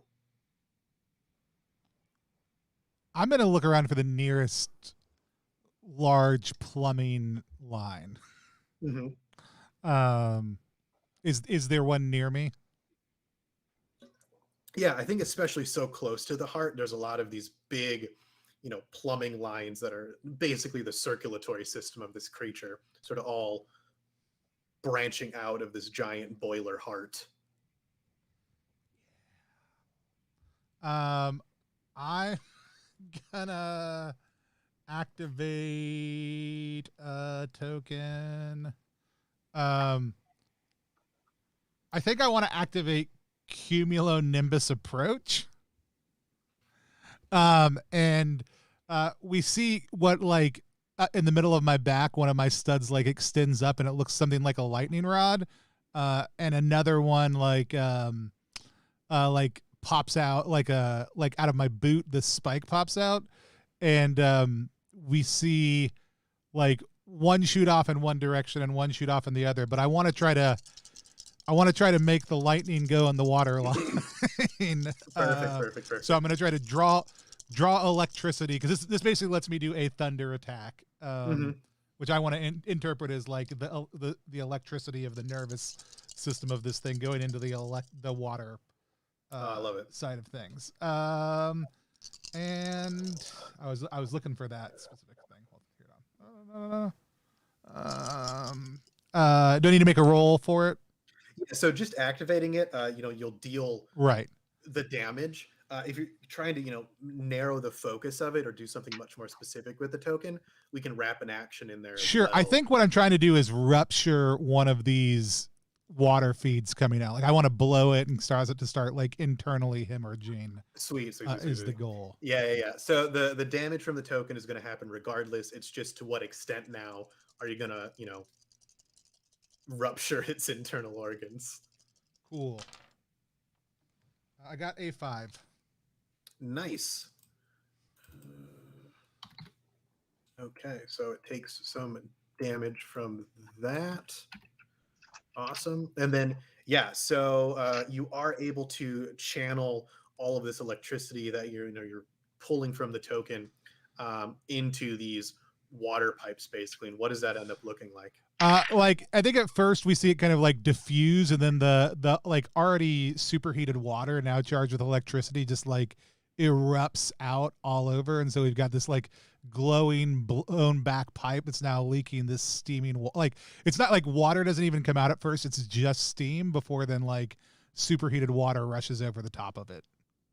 Awesome. Yeah, sick. Sweet. All right, yeah. So I think inside, that the camera sort of zooms through the interior of this creature, and that pipe, continues to fracture as it branches out, and that steam being released sort of throughout the interior, as you basically gave this giant monster internal bleeding. Cool. So who would like to go next? Rasp, you're still inside. Be Kind and Neoraxa, you are outside. Things outside are a little hairy right now, with the bridge starting to slowly collapse. But I think I want to do kind of a setup action.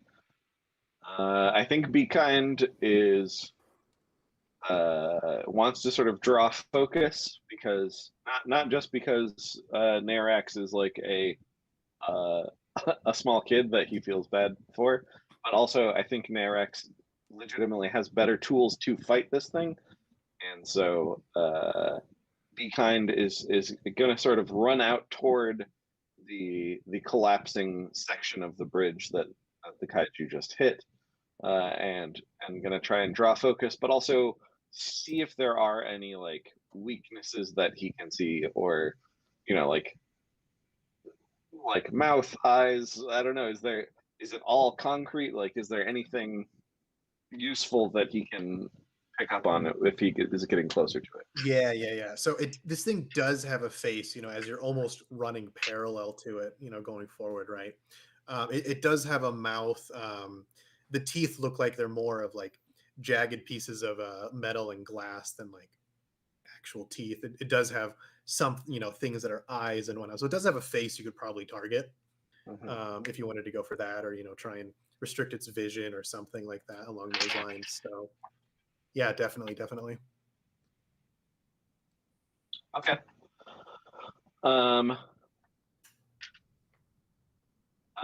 In that case, I think the way in which Be Kind will draw focus, I don't think this is really a good strategy by itself, but it's going to start using his telekinesis or psychokinesis to just pick up whatever debris he can and fire it right into the face, just to mostly to be annoying. Like if he hurts it at all, then great, but mostly it's just to be an obvious nuisance. Sweet. Yeah. So I think because you're making a show of this, trying to draw its attention, style would work well here. If you're trying to more precisely target the hits with the debris, you could go for tempo. If you are more about trying to hurt it, then power. So any three work here. I think it's more style. It's just being noisy and obnoxious. I think he's mostly targeting the eyes, not because he thinks it'll hurt more, but just because that's the most annoying place to be thrown, have things thrown at. So yeah, I'm gonna roll with style. Woo! Drop one dice. 5. Awesome. All right, so basically refund the cost of using the token. And yeah, so plenty of debris out here for you to pick up.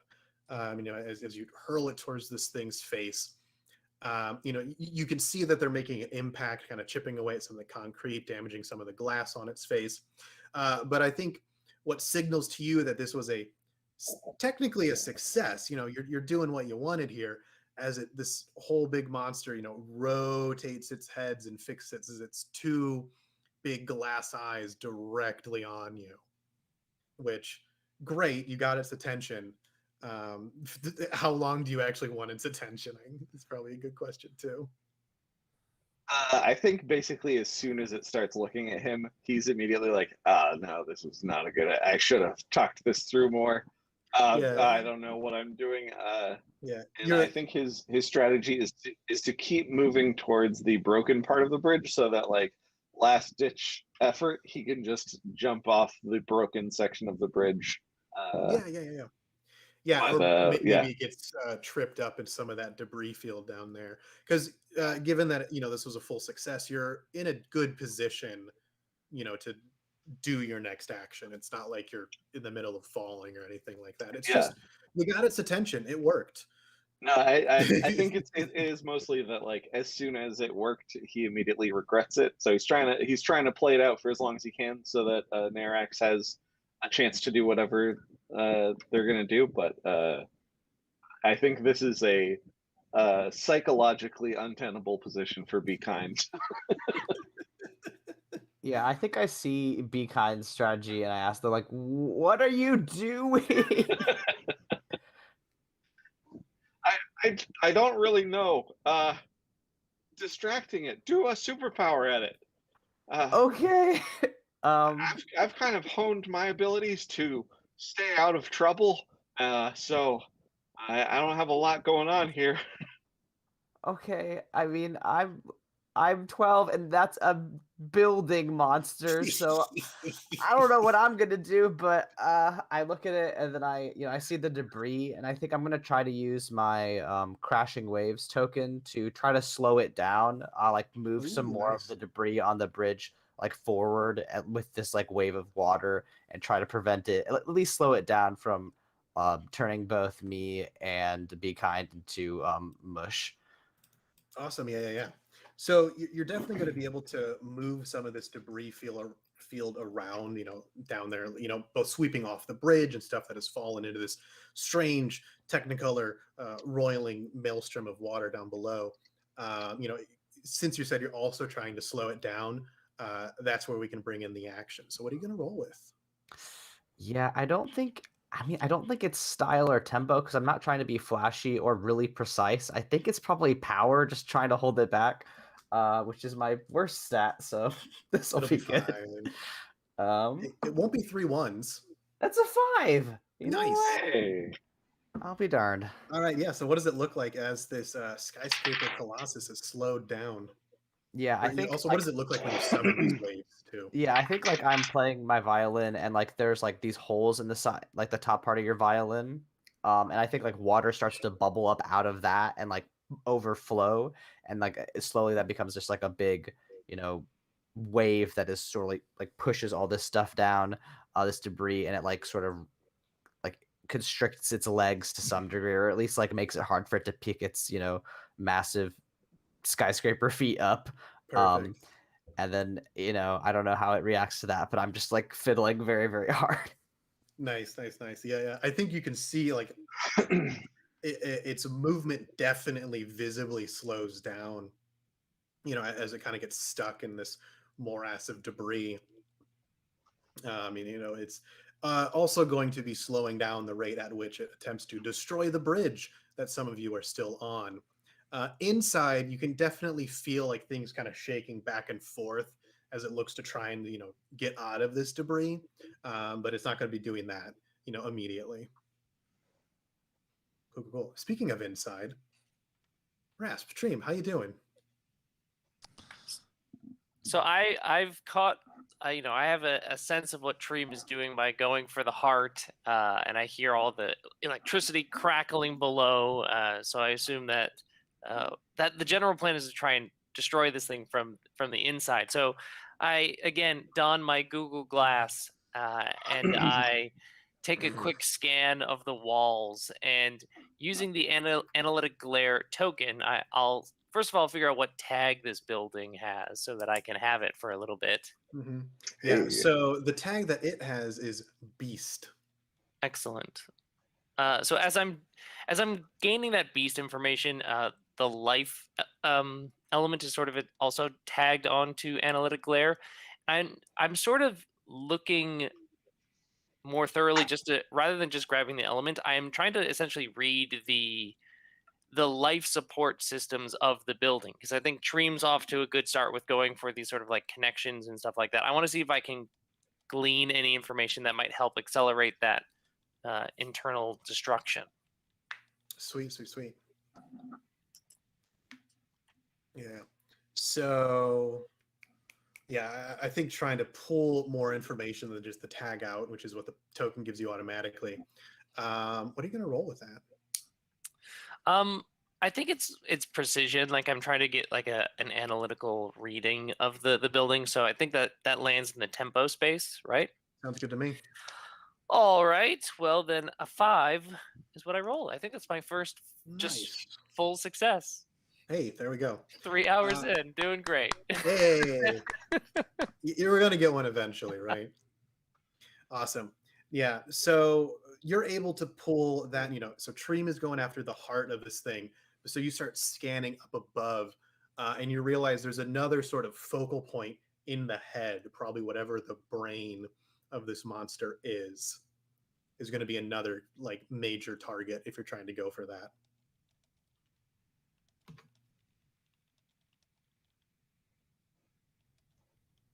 Cool. I think I already acted this round. Oh yeah, when you did the Well, I kicked this off. electricity. Yep. Okay. So GM turn. No monsters have fallen, so no drops. But what the kaiju is gonna do? So it's stuck in this debris field, not quite able to break out of it yet. But it sort of leans back a little bit, and it just lets out, a FX Foley award-winning roar, which both inside and outside, you can hear it and feel it. And I think that those who are outside can see that the storm clouds that had sort of been gathering earlier and everything, now they break and it starts to rain and actually thunder and lightning. So for those who are outside, not only is like the bridge sort of going up and down, but now it is wet metal, slick with rainfall. And inside, some of that rain begins to leak in as well, which is going to make all of the concrete and metal surfaces equally hazardous. So your footing is slightly less sure than it was before. But who would like to go next? I'm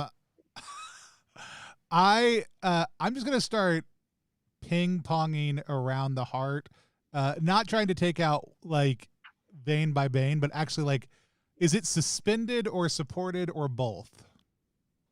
I'd say both. Like you can see there's like piping and stuff coming up from below, acting as more supports, but then all the stuff sort of like arterially branching off of this big hot furnace is also kind of acting as suspension at the same time. I'm gonna like launch myself up into the middle of all the pipes above it, and let out a giant whoo yeah, and activate the token. What token do I want to do?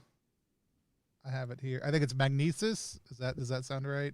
Mm-hmm. Magnesis Pulse. Arcane damage that spreads to any number of near enemies equal to tier, which is like it's still only one. Yeah. So I'm gonna hit two things. Mm-hmm. Okay. So anyways, you have see energy like pulse out of me. Yeah. I have a 5 as my highest. Nice. Yeah, so you activate the token, which I think is what 3. So you deal the damage automatically from that token, and then with your action, which was what, trying to like get around all these different branches and right? Yeah, basically like I'm jumping up in the air and I'm trying to like I'm trying to damage as much of the support structure above to just kind of basically get it weakened so that it'll start falling and potentially. Like, I feel like killing this entire thing is hard, but if I can just disconnect its heart from the inside, that killing it's probably a lot easier. Right. Like, I feel like that's a general rule about things. Like, it's hard to kill things from the outside, but if you can get inside something and disconnect its heart, it dies. It's going to be a lot quick. easier. And so perfect. Yeah. So that's what I always do. Right. It's easy. So definitely, as you're springing around and this arcing electricity spreading out, you can see it going through these different conduits and piping and everything, and it starts to get loose. Like especially some of these suspension ones, you can see they begin to break off. As a sort of energy like arcs around it, and like the like rivets and things start popping. Sweet, I love popping rivets. Yeah.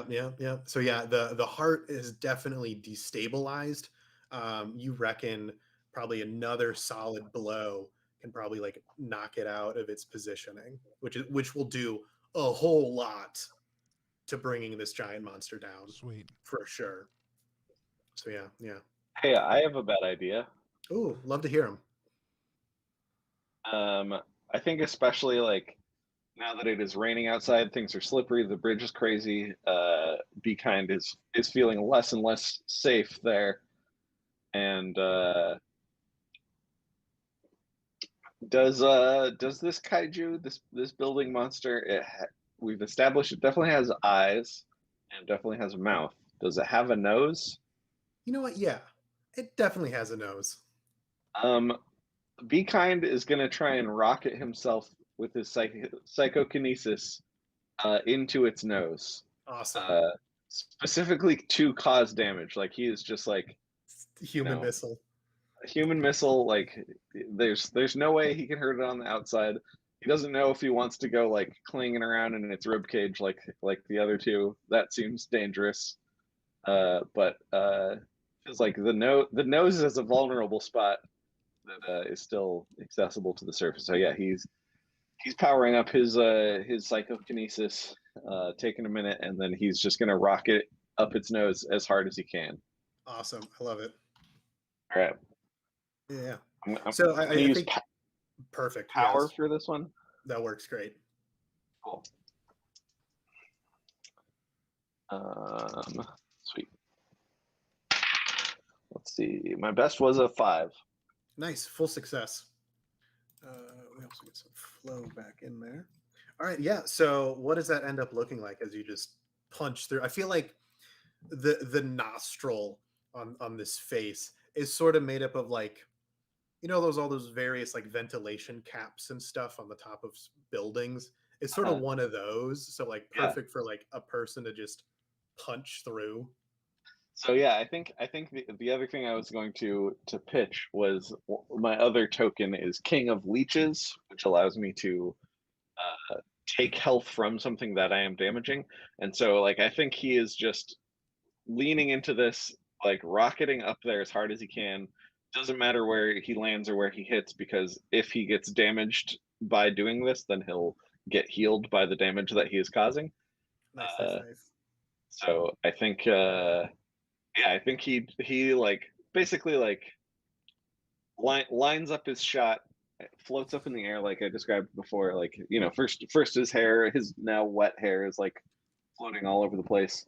He starts raising himself up and then focuses, lines up his shot, and then just kind of grits his teeth and closes his eyes, and like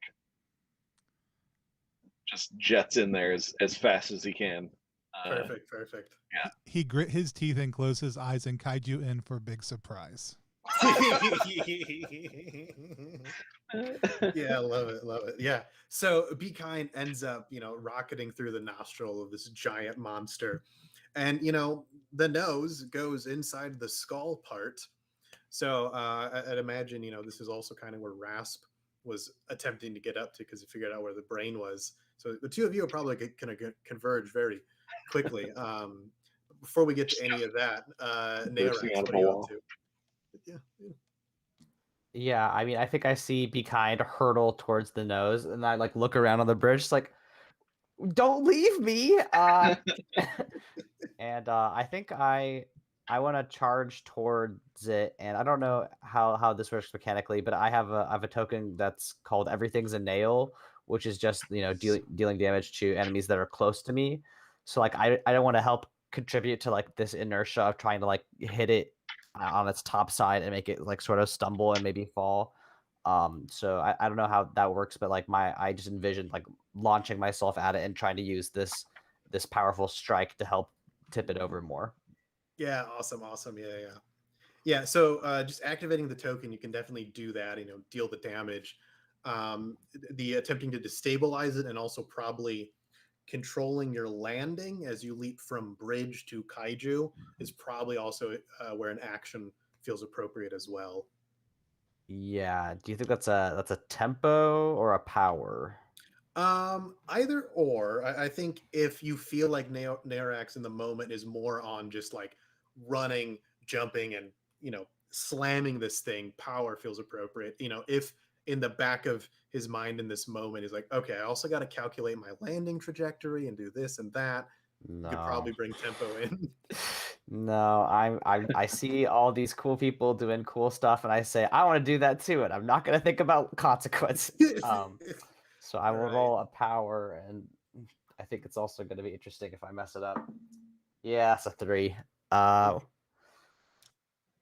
that a partial success though, so you're not gonna just be gone forever. You're not just gonna whiff it and miss. Also, you deal the damage to the kaiju with the token. But yeah. So I think it's fair to say, like, as you go forward, one, what does it look like when he uses token? Let's go from there. Yeah, I think a lot of this Neorax's actions have been using the bow part of the violin. I think this part he just sort of like taps like a big sticker on the back of the violin and then uses the violin like a club and just sort of like tries to smash a window out with it. Awesome. Perfect. I love it. Is there a So visual change in the violin when that happens? Does it like club up? Let's see. The tag is force. So yeah, I do think it becomes like a much bigger and like kind of turns into like a hammer almost. And I just sort of try to smash him with it. Sweet. Love it. Yeah. So smash, that goes perfectly. That works.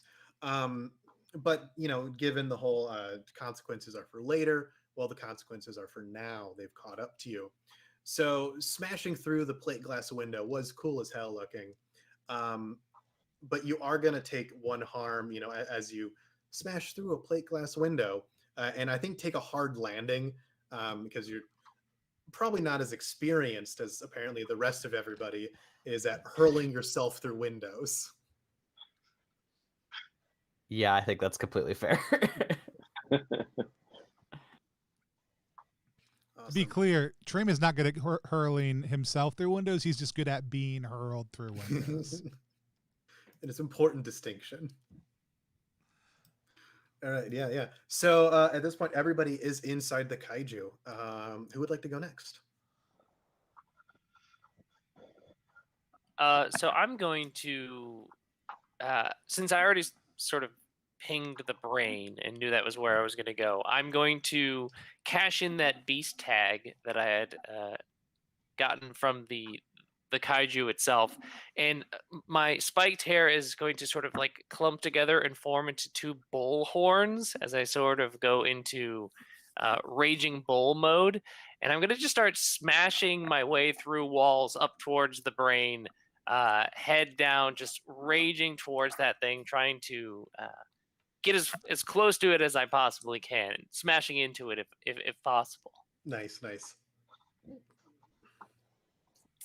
Yeah. It's unfortunately it's a power roll, which it feels like I rage a lot for somebody who's only got one power, but I'm gonna go for it. I got a 1. Ooh. All right. So, what would be fun here? So, I think as you rage your way up, the concentration of a lot of the like electrical wiring and system of this building just gets denser and denser the closer you get, to the actual like brain of this big monster. And you're able to punch through a few floors with ease, but when you reach this sort of like net of wiring that's all sort of converging on this like central almost looks like a big like server farm or something. You you try and punch through some of that. And I don't know how much electrical work people have done here, but generally punching through electrical is a bad idea because you get electrocuted. So you are going to take one harm here, and then you kind of get also a little bit tangled up. Seems to be a running theme for Rasp this session in all of this wiring. As I'm being electrocuted, I thrash around a little and do some chip damage back as my hair. Oh, that's true. That's some of these things. Just a little bit every turn if I can. We're getting there. Yep. All right, yeah. So I'd say that both Rasp and Be Kind are in proximity to this big brain server farm thing. Treem, you were down below by doing damage to the heart. Neorax, you kind of jumped in right in the middle. So if you wanted to go either way, you have that opportunity. Has anybody not gone this round? Or is that everyone? I think that was everyone. Okay. So top of the turn, GM turn, no monsters have been defeated, so no drops. Sad. There are a couple of those little minions around if you wanted to, I don't know, farm, see if you could farm health or something. But that's no fun. I think the kaiju, essentially undergoing a heart attack and also brain injury. Starts thrashing around. It can't get at you because it would be, ripping open its own chest cavity. But it's suddenly thrashing around violently, which just makes everything super unstable as you rock back and forth, almost to the point that, like, at any given moment, the wall might become the floor, or vice versa, right? It's just moving at such steep angles. So everything is super unsteady. And you run the risk, if you're not careful, of sort of just falling into the central body cavity. Except for Rasp, who's tangled up in the wiring. So, like, good for you. It was all according to plan, right? I had analyzed the exact concentration of wires with my Google Glass. I knew that was the place to be to slow down my charge. So it was all I know part what of I'm the doing. plan. All right, yeah, so who's up? So I think as this like shaking around starts happening, as I realize how like weak it's gotten, like I look down at this glowing mass of furnace below me, and there's only just one thought in my mind, and that's that I gotta go through it. I gotta go through it. And so like I like kick off from above, and I activate what is it? Spear, head of the spear. Yeah. And I'm gonna lance right through the middle of this thing. Oh, sick. And I'll probably yell something as I do. We'll figure that out in a second.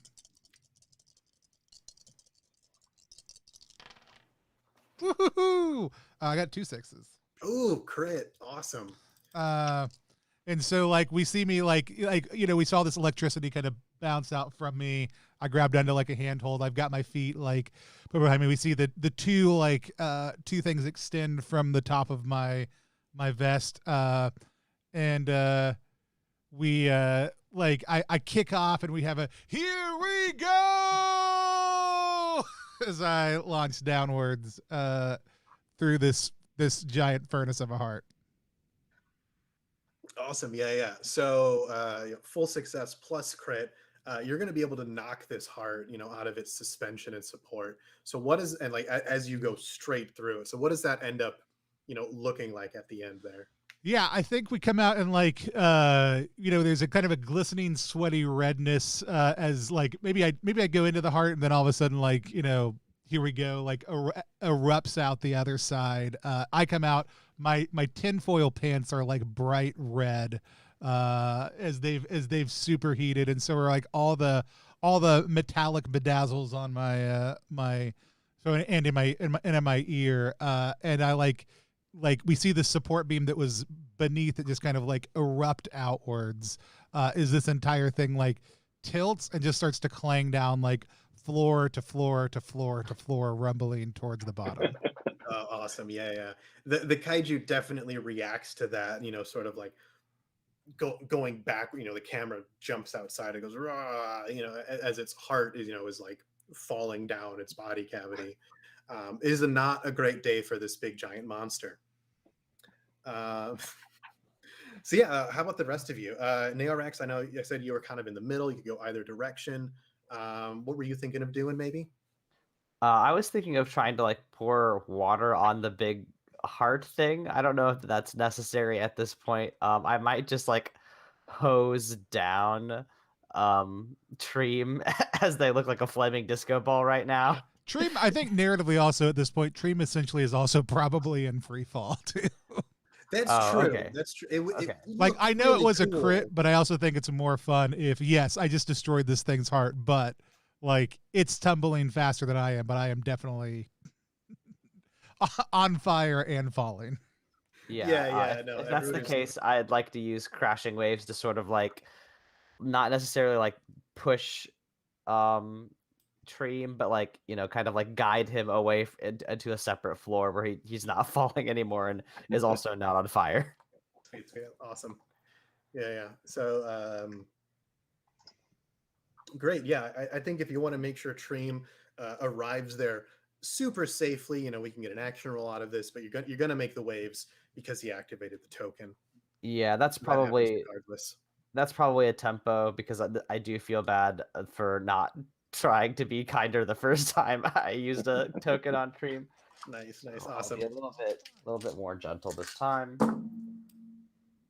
It's 6. Awesome. All right. Yeah. So what do the waves look like as you kind of conjure them inside here, and then how do they take Treem to safety? I think it's probably like the multicolored like water and rain that had been coming through. I think they sort of like pool down at, a location that's near Treem, and they just sort of like swirl around him and like sort of like catch him in a bubble that's like at waist level, and sort of bounces him to a different location, and then just sort of like bursts and like uses that burst to clean him off a little bit and put him out. Awesome. Yeah, sweet. So upstairs in the brain, we have Be Kind and Rasp. What would you like to do? I think Rasp, you should go first. Rasp is going to start a fire. Rasp knows that brains shouldn't be hot. And if this is the brain, then time to activate my Blazing Hearts token. I may be all wrapped up in these wires, but I fire my token through my nifty Google Glass, and I'm going to just kind of right there aim as close as I can to the kind of like as hit because it's an area effect blast. So I'm trying to just catch as many of these servers in my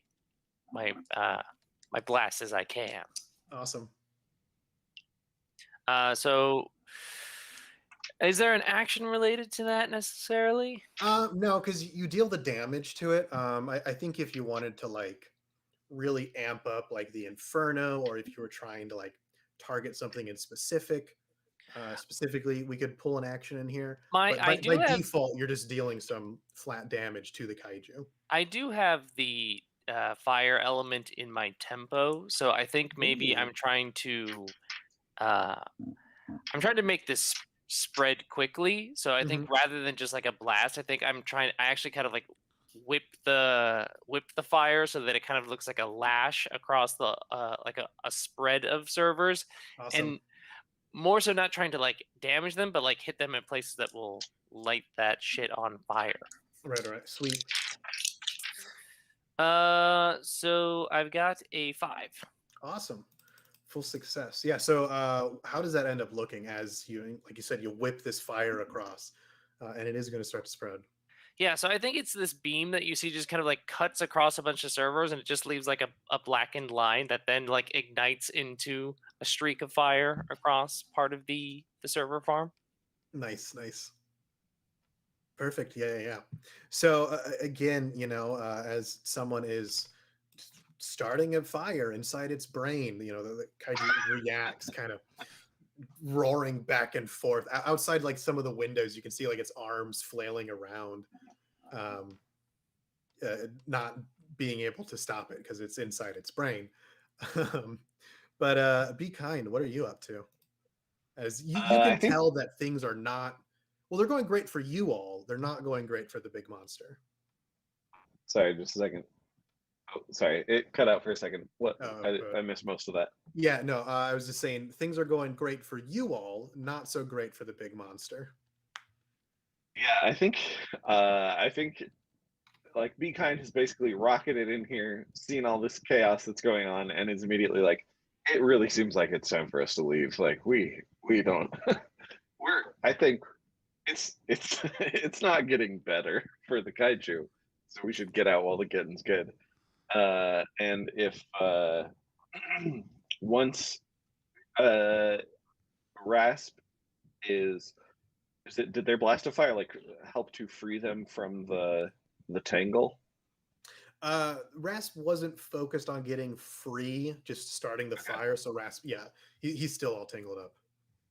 Yeah, then I think Be Kind is just gonna try and make his way over there amidst all the thrashing and everything, to just help get Rasp untangled so we can start making an exit before things get really bad in here.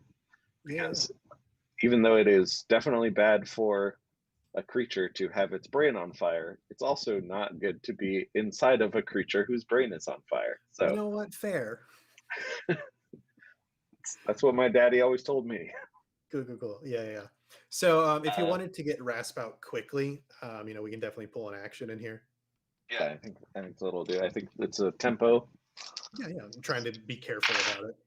Yeah. I got 1-6. Hey, nice. That's all we need. All right. So. Okay. Yeah. So how do you get Rasp untangled here? Yeah, I think it is kind of a weird.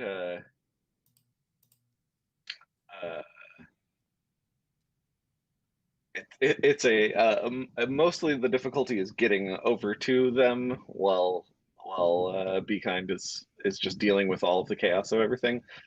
But once they're sort of near each other, then maybe even Rasp is still focusing on like setting this fire and getting it going, and so is mostly focused on that. And so Be Kind is sort of like grabbing cables and moving Rasp around to detangle them and starting to like pull them away. Awesome. And, yeah. Perfect. Yeah. So Be Kind manages to free Rasp here with enough time that you're not in immediate danger of the raging inferno that has begun here. So your position for escaping is pretty solid right now, the two of you. Great. So I think that was everybody's action. So what the kaiju is going to do now, in like a last ditch effort, it's basically just like as its heart has been detached from its inside, its brain is on fire, it just sort of throws itself into the bridge here.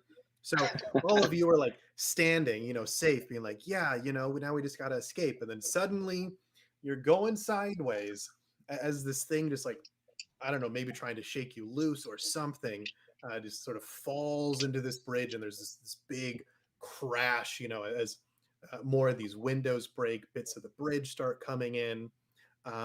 So you're all kind of falling a little bit here.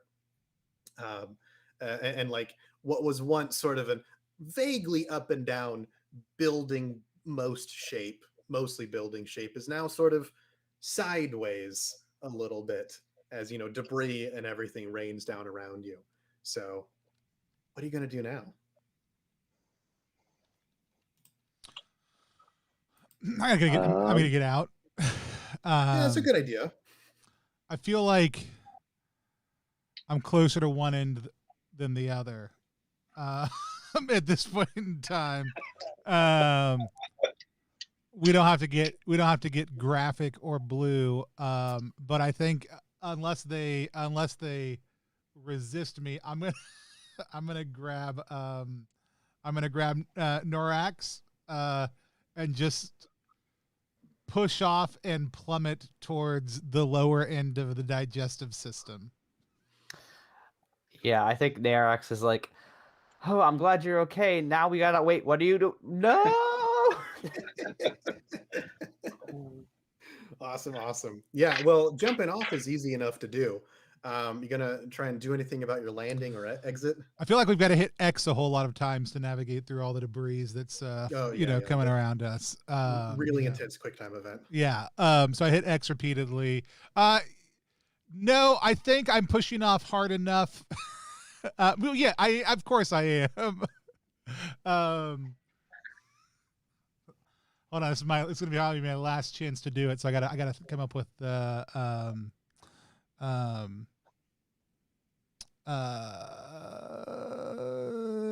yeah, as we get near the aperture, I'm gonna forcefully yell, broccoli.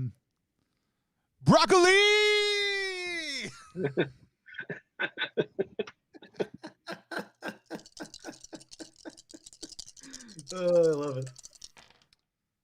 I got 2 6s. Oh, of course you did. Hell yeah. Okay, yeah. So, what does your rather explosive exit, I guess, look like? As you pull yourself and Naorax to safety. I think there's like we see like some steam from the furnace that's dropped down, preceding us slightly, and then we hear the last "Oli!" like as we erupt and essentially bloom out of the bottom of this this giant kaiju beast, shooting into the bay. Nice. All right, yeah. So Treem and Neorex have made their exit. What about Rasp and Be Kind? You're still kind of generally in the head region, which is also on fire. How is anybody supposed to follow that? Yeah. So Rasp has an exit strategy, which is to, knowing that Be Kind came in through the nose, gonna run out through the nose, or the closest wall that is towards the bridge, and realizing that I probably won't be able to like jump and catch on anything. I'm actually gonna dive head first, hoping my spiked hair just kind of like stabs into something, and I'm kind of just like stuck like a dart into any part of the bridge rather than falling into the abyss. Awesome. I love it. Yeah, that's really good. I think this might be my first attempt at doing something somewhat stylish. It's a head first swan dive of sorts out of this kaiju towards the bridge in an attempt to dart myself against it. I think that's fair. So I'm a little bit better at that. I got a 5. Nice. That's all we needed. Yeah. So how does your escape end up? Yeah. So I think I quickly find the biggest hole in the wall closest to the bridge. I run and I just jump head first. And I at first have my hands out as if I'm diving. And then I realize the goal is to do, I'll break my arms if I do that. And so I just turn into a speeding bullet as I dive sharp hair right into just like one of the walls of the bridge, and I'm hanging up there. Awesome. Yep. Perfect. All right. Be Kind. Grand finale. Man. Yeah, I don't know if I have a great idea, honestly. I think Be Kind is kind of reassured that everyone else has left. And takes one last look around. Is there anything like salvageable? Like my most insane idea is if the kaiju is dying, is this husk still usable? Like, yeah. I mean, it'll be a big, weird, ruined building in a lot of way. I think from your experience when like, Pandemonia are defeated, they sort of just like evaporate away. But okay. I mean, if there's something you wanted to do with some of the stuff here, then yeah, I'm just kind of curious, I guess. I mean, if you wanted to take a souvenir, then I'm not going to stop you from doing that. I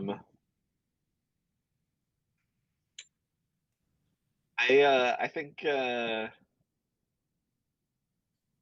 I think honestly, Be Kind of looks around for something salvageable or interesting, or like now's my chance. No one's watching, but I think at the end of the day, Be Kind is like I I don't think there's anything really useful here, and so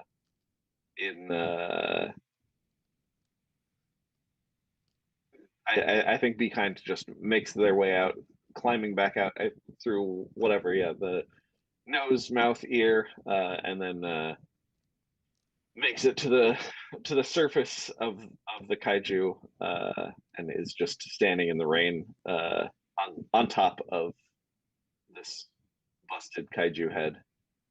Sweet. Yeah. Yeah. Awesome. Yeah. So as you stand at the top of it, I think you can see below you, because there's a lot of windows and stuff on this. The whole like brain area, is now this blazing inferno, and like I think in a very video game moment, you can sort of see that visual tell right before an explosion is about to occur. So if you wanted to get anywhere quickly, now is also your opportunity to do so.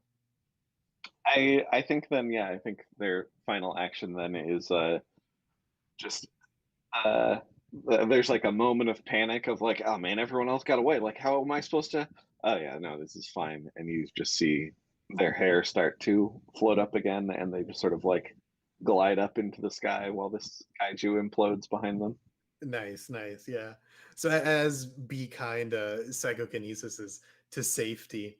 You know, I think there is a neat like whoomp implosion of like the brain area, and then a big explosion in the background as this whole thing very much like when Sauron's tower gets defeated in Lord of the Ring, and there's a fall, and it goes poof, and then it goes whoosh. Something like that. Special effects on this episode are great. Trust me. Yeah. So all of you managed to get to safety. Some of you down in the water, some of you up on the bridge or floating to the bridge. As again, you get a little ding on your mobile devices of choice. It says, like target defeated, mission accomplished. As we come down towards the water, I know it doesn't matter at all. I'm gonna use style, which has an ice tag on it, to try to skid to a stop. But I also don't have any points in style, which means I roll 2 and take the lower result. Correct? Is that correct? Correct. Let's do that real quick. Just see how that ends up. Oh, if you get I got a 2, and so. I think it's not very stylish. I think it's a giant sheet of ice that I just like slam into.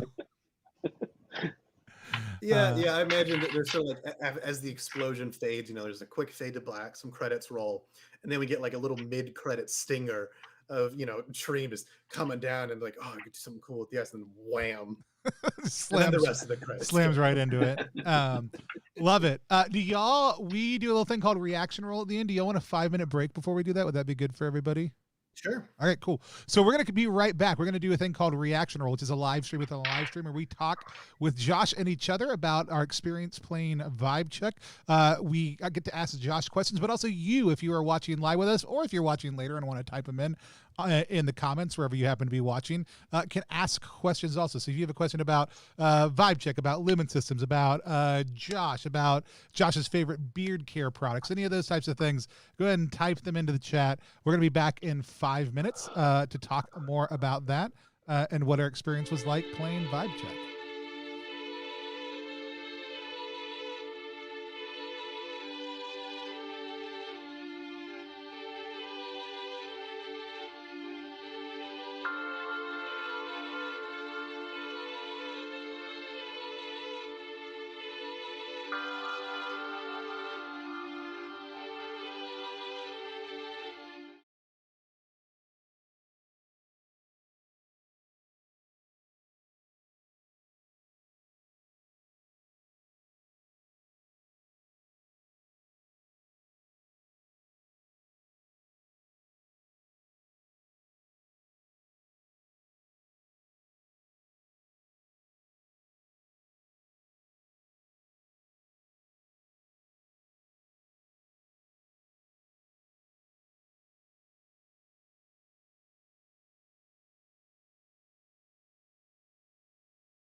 We'll be back live in just 1 minute. Remember, if you have questions that you want to ask Josh, go ahead and type those in the chat wherever you happen to be watching this, whether that's on Facebook, on YouTube, or here on Twitch. We'll be back to talk about that in just 1 second. Also, if you want to support the stream, I'd ask you to consider becoming a content champion. When you support our Bardic content, you help support the whole party. We love to be able to work with new, diverse, and especially first-time designers to help support them with professional quality content that helps promote their game. So if you are able to help support us, you help us being able to do that completely free for most of the designers we work with, especially the ones who don't have any kind of budget. So go over and check out Ko-fi right now. Hey, I'll be honest, we don't have any rewards, but starting next week, we'll be doing a lot of giveaways of some of the different games that we featured here on the stream. You'll be able to get access to a lot of our digital games. We are just waiting on Ko-fi's tier rollout, but if you supported us at any level in the next little bit, you'll get access to all of that stuff also too, and you'll just help support the channel. But we'll be right back in just 1 second.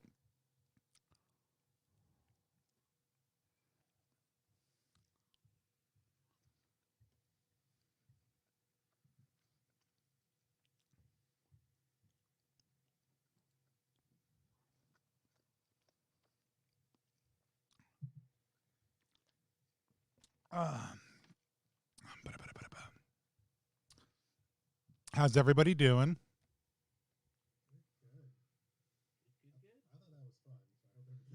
We had a blast, yeah. No, I mean, at least I did. I said we. You know, Spencer probably hated it, and so he kept metagaming. He was getting ragey because he rolled ones, and then he activated rage. Oh, everybody can still hear me. I did not mute myself. I'll do that now.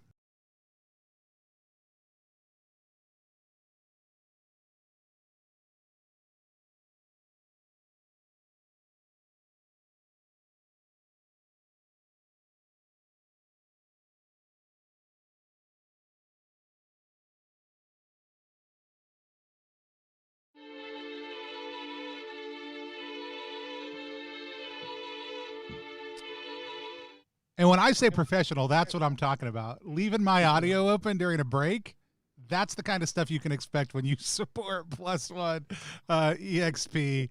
I had an absolute blast playing. Let's do a reaction roll. Reaction roll is a live stream within a live stream.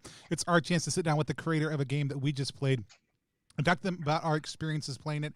Today, we are talking about Vibecheck, which is a Lumen game inspired by awesome anime action games, which I will let the creator tell you all about in just 1 second. Josh, people who are just joining us, tell us who you are, what you do, but also tell us about Vibecheck. Yeah. So, hi, I'm Josh. I like making tabletop games and hacks, adventures, all sorts of stuff. You can find it on my itch page or via my Twitter at Ostrich Monkey, etc., etc. So Vibecheck, like you said, it is a Lumen powered game. So it's really focused on having some fun action adventure, using cool powers, doing cool things, fighting giant kaiju monsters in this case, in this past session.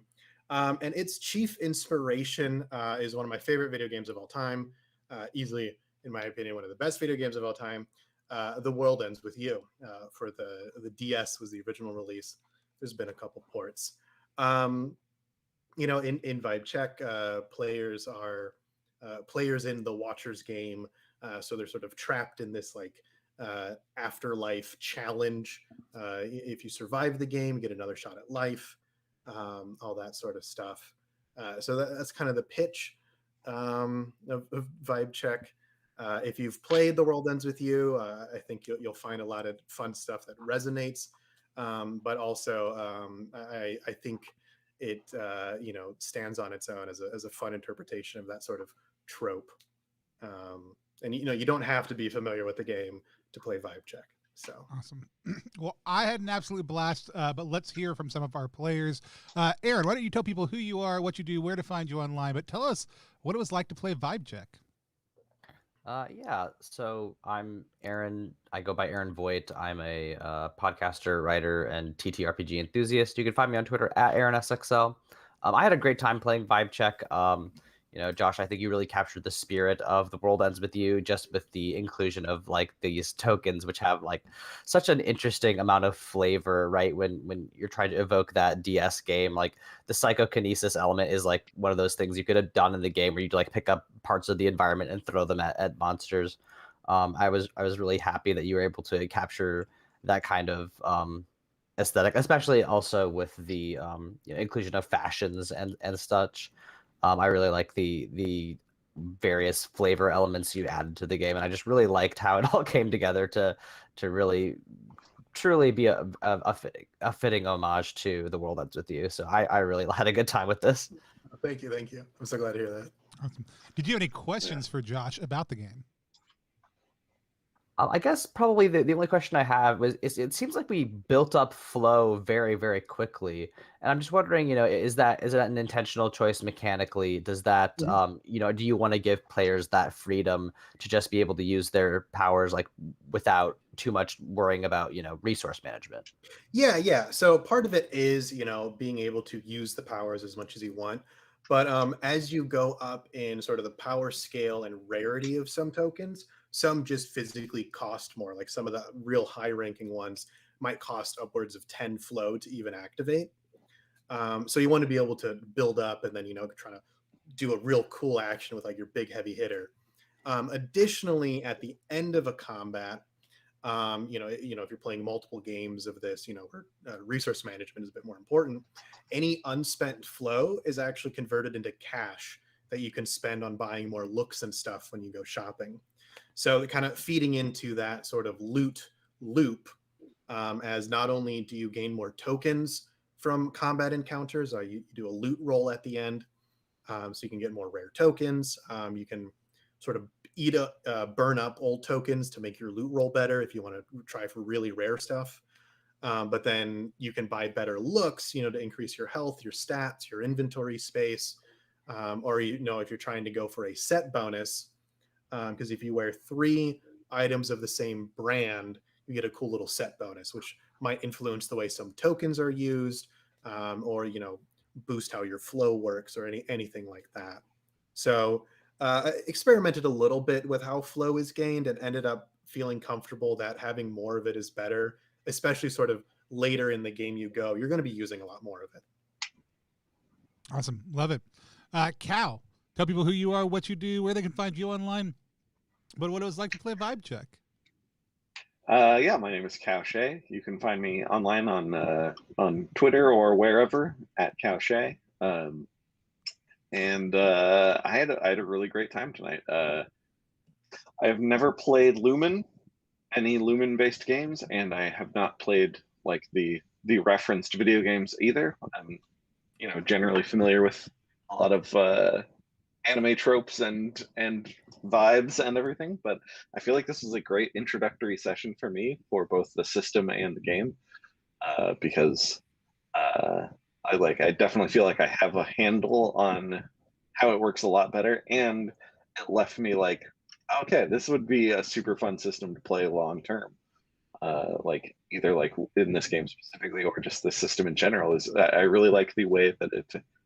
I lean more towards like storytelling and character games, and I really love the way that this feels like a video game in an easy way, where I didn't feel like there was a lot of math that I had to keep track of, but also I can see exactly how it will work long term and how fun it would be to track this stuff and to be able to upgrade and work towards certain things and figure out how to game the bonuses, and like all that stuff is really is built in such a fun way where it doesn't feel burdensome. It feels like a video game where it's like, oh, it's super easy. Oh, this sword has a better chance of hitting at this range, or like whatever. In a video game, in the same way where you just pick up an object and it intuitively feels like, hey, all right, my character got a little better. I can absolutely see the way that it would be fun to work through the system of tokens. And like I feel like we barely touched on the look stuff, but even just reading through the rules of how the looks work and how that system influences gameplay and stuff, like I really love that idea, and I feel like you did a great job of laying it out in the rules, even though we didn't really get to it that much tonight. All of the stuff having to do with loot and looks. I'm all in from like, I feel 0 to 60. Like I had no idea what this game was or what this environment was headed into it, and now I'm like, yeah, this is great. Like, let's do this again tomorrow. So, That's awesome. That's awesome. Awesome. And I even feel like I kind of played incorrectly. I grabbed a couple like big ticket tokens and then felt like maybe I hampered myself, but I feel like I don't know if this is just the way the game works or just you are a fun DM, but I feel like it was loose enough that I didn't feel like I was actually hemmed in and couldn't do anything, but structured enough where there was like clear goals and limitations on how the universe worked. So it was easy to think of fun ideas that worked narratively without blowing the doors off the game or feeling restricted. Oh, that's good to hear. That's awesome. Yeah. Did you have any questions? I think I did, but I'll check back in when if you remember, let us know. And if you're watching out there, if you have any questions, go ahead and type them in. Let's go to potentially one of the most experienced Lumen players that there is, because he made the whole dang system. Let's talk to Spencer Campbell. Spencer, tell people who you are, what you do, where they can find you online, but most importantly, what it's like to play vibecheck. Hi, everybody. I'm Spencer Campbell. I publish RPGs under the name Spencer Campbell and Gila RPGs. I have had the joy of being able to play vibecheck multiple times now. I was part of a lot of the playtest that Josh was running, and I am so in love with this game. I think I've spouted off how much I love this game in various places. It's so cool. I also am one of those individuals who had never experienced the inspiring material, but still felt totally able to dive right into it, which I think is both a testament to Josh as a GM, but also vibecheck as a game, just the way that Josh has written it and the art that he has found to encapsulate all this. I felt 100% ready to dive in every time I played this game. So I think it's an absolute blast.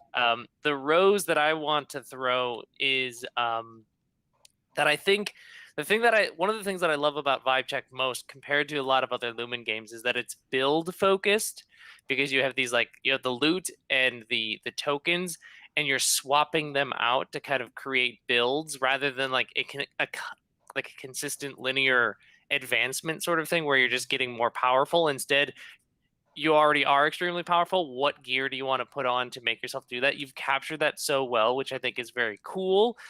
And then you've linked it to a loot cycle. I'm a junkie for loot cycles. So if you put that in your game and it's build focused, I think you've just done something very cool there with that. So that's my big rose I want to throw at you. My question isn't game related, just because I've asked you enough questions about vibecheck over our time. Mine is related to the kaiju, because in the break you mentioned that you hadn't anticipated us going inside. I was wondering, what did you think we were going to do to this thing? To be honest, I didn't think. I was just, I was like, okay, you know what? My approach to setting up combat encounters in vibecheck is like what enemies look interesting to me at that moment. And I saw, hey, I wrote up this giant skyscraper colossus. I think it would be cool to use. And not too long ago, I had been watching like some Godzilla stuff, and I was like, okay, what if it was a Godzilla? And then I was decided to throw it at you all and see what would happen. Love it.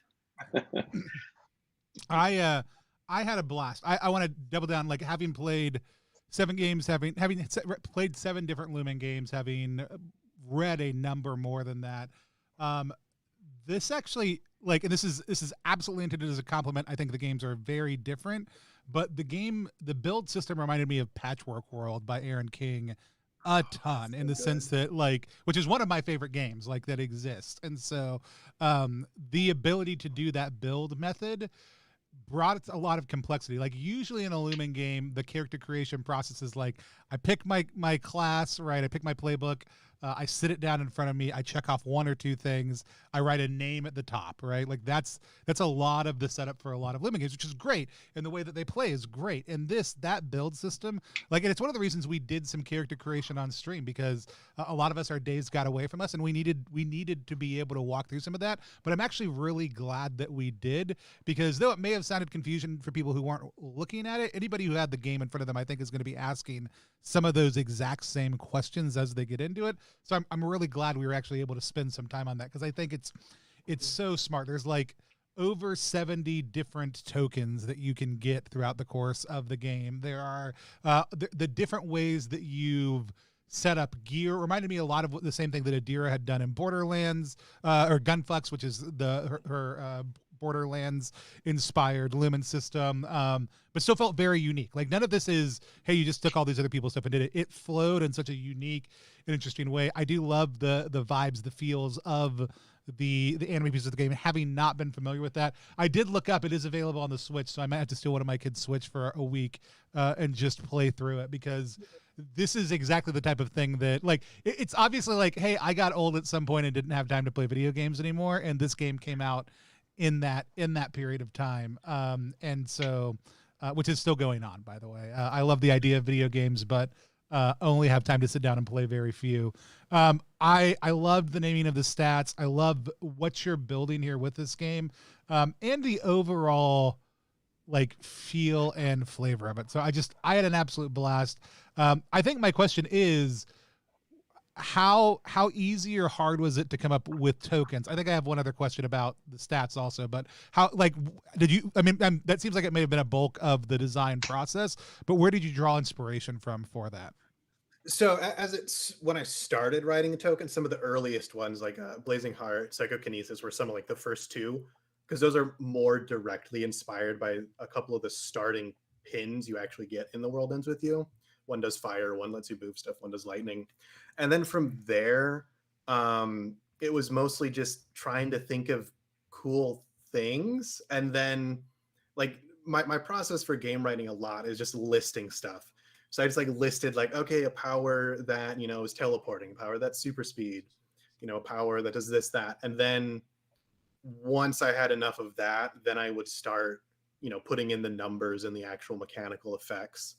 But you're right, that tokens have taken up a lot of time, because there's a lot of them. For some reason, I decided to make a lot of them, which is good because there's fun choices, and it fuels that loot system and a feeling of progression the more tokens you get, and you can upgrade those tokens if you really like one. But sometimes I looked at it and I was like, what am I doing? Why am I doing this? But it's still fun to do. And there's I think right now there's 68 tokens. A couple of them have different forms, so there's somewhere more in the 70s right now. And then with one of the itch funding goals we hit early on, I'm actually adding in at least 18 more. So there's going to be 90 something perhaps. And then there's the next goal, which is a bit of ways. And, I'm okay with it being a bit of ways, because that will then have me add another set of 18, which take us well over 100 at that point. So, like, you got options.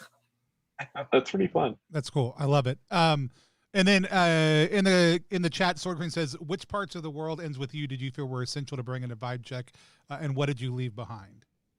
Yeah, so I kind of started with that early on. I wanted to capture what I thought was the general feel of the game. It's very action. There's a particular aesthetic. I didn't want to copy that aesthetic, but I wanted to, like, let people, play with that aesthetic or something similar to that aesthetic, right? To me, like, the pins, which became tokens, were key. That's how you got powers. So early on, I decided it would be classless. Like a lot of Lumen games, there's a class. Each class has its own progression. I decided, reflecting the video game, The World Ends With You, it's going to be classless. All your powers come from tokens that you put together yourself. I decided fashion was really important, because, again, that's also important to the game and like playing in with that aesthetic. So that became the weapons in a way. I was looking at a lot of light stuff, and also things that are happening with Nova, and some other Lumen games. There's and the Lumen SRD. It's like you got stats, you got powers, you got weapons. I was like, well, the tokens are kind of weapons, so now clothes are going to become the weapons that you actually get as loot. So those were kind of the core of it, and then it was more of just fleshing out sort of the structure of play, and that's kind of where I let myself, diverge as much as I wanted from the game. Just so I wasn't like keeping too much. Like at one point early on, addressing the what did I leave behind. The World Ends With You has a really neat upgrade system for your stats where you buy and eat food. And then you have to actually let it basically digest, like through the course of gameplay, and then you get the stat bonuses at the end of it. I just decided that would be too many layers to add on to all the stuff that was already going on, so that I kind of left behind. But I think a lot of the core feelings of The World End With You kind of translated in their own way into like the tokens, the looks, the sort of structure itself of this week-long game that players are trapped in, is drawing on a lot of the narrative of The World Ends With You. But then I let it develop its own twists and turns. Awesome. I love it. I also do love that food system, but understand how complicated that would be, and I think it was a good thing on the floor. Tell us a little bit. You mentioned itch funding right now. I'm going to pop a picture of the itch page up, and again, that link at the bottom of our screen will take you right to this page. And no matter when you watch this, tell us a little bit about your itch funding goals, which is basically a form of crowdfunding using the itch platform. We're big fans of it here on the channel, and you've been in process on it. So what's the plans for vibecheck's development? Yeah. So we've hit a lot of the major goals already. Those are the art-focused ones. So I now get to commission some very cool artists to make some very cool art. There's a couple, work in progress images on the itch page itself. And the last goal was, another, more money for more art. So it's going to end up being a very pretty looking game, which I'm super excited about. And then beyond that, the next goal is more tokens. Actually, early on, the first goal, how about I actually pull up the page so I'm not just making things up. The first goal initially was to add some new archetypes and actual tags for looks. So those are going to be going into the book. There's going to be 3 new archetypes to choose from, which I think are going to be pretty neat. Give a little teaser of in development. One of them is actually an X-Watcher. So the Watchers are the people or beings who run the game, and they're mysterious and up to things. You can actually fight them if you unlock the special boss fights, and they drop some real cool loot. But one of the new archetypes, is exclusive reveal, is actually going to be someone who was once a Watcher and is now trapped in the game themselves. So I think that'll be pretty cool. But yeah, the sort of pie in the sky final goal, and if we get past that, then I'll figure more stuff out. I think it would be cool to have the opportunity to bring in some other writers to make content for vibecheck. For the In Extremis by Keegan, another fantastic Lumen game. It did some cool stuff with that, so I'm kind of stealing that idea. Hopefully having some money to let people play in this world, some other people play in this world too, and see what they can come up with. If you need any beard-centric tokens, let me know, because some other Lumen designers aren't taking me up on the ability to really bring great bearded content into their universes. We won't say who, but again, I had a phenomenal time playing. Again, I want to encourage people, go check out this great system. Again, it's one of those things that a lot of Lumens feel very one-shotty. I think Nova, I think vibecheck both feel like games I want to sit down and play campaigns in more so. I think they all open up to campaign play really well. I think the work Spencer's been doing releasing the content things for Light has been phenomenal, but this was a game that I'm like, yeah, especially as you talk about like the boss fights and unlocking things and pieces like that. There are more and more things that that make me excited to play in it more. Sword Queen asked a question. I guess I'll go ahead and bring it up. What are your favorite beard products? Because Sword Queen really wants to know. Okay, well, you know, I will say actually, like, I think last week I got it. Picked up from you might have heard of them. +1 EXP, one of the beard balms. So I've been using that. Awesome. Which one did you get? The +1 intelligence. It smells very so nice. good. It's vanilla, good. chocolate, and Howood. Ooh, it's really good. So, so sorry, soft. Coffee, not chocolate. Yeah, It's those are all aromas that are present in either new or old books, and so that's what inspired that one. I'm glad that was certainly meant to be a funny plug, and you didn't have to do that. But I'm super glad. Thanks for going to pick it up. I appreciate it. And so if you want to min-max your way through your day, go to +1exp.com. It's like a low-key LARP experience every single morning. But with that said, again, I want to encourage you to go check it out. We don't ever have a good way to close this stream, but if you're a designer, Jammy, whoever wants to come on stream and play any of your games, please just let us know.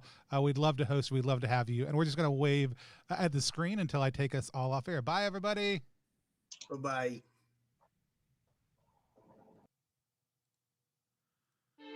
And we are clear, except for that I left. Sorry, I still have my audio open. And Sword Queen inserts eye roll emoji. And so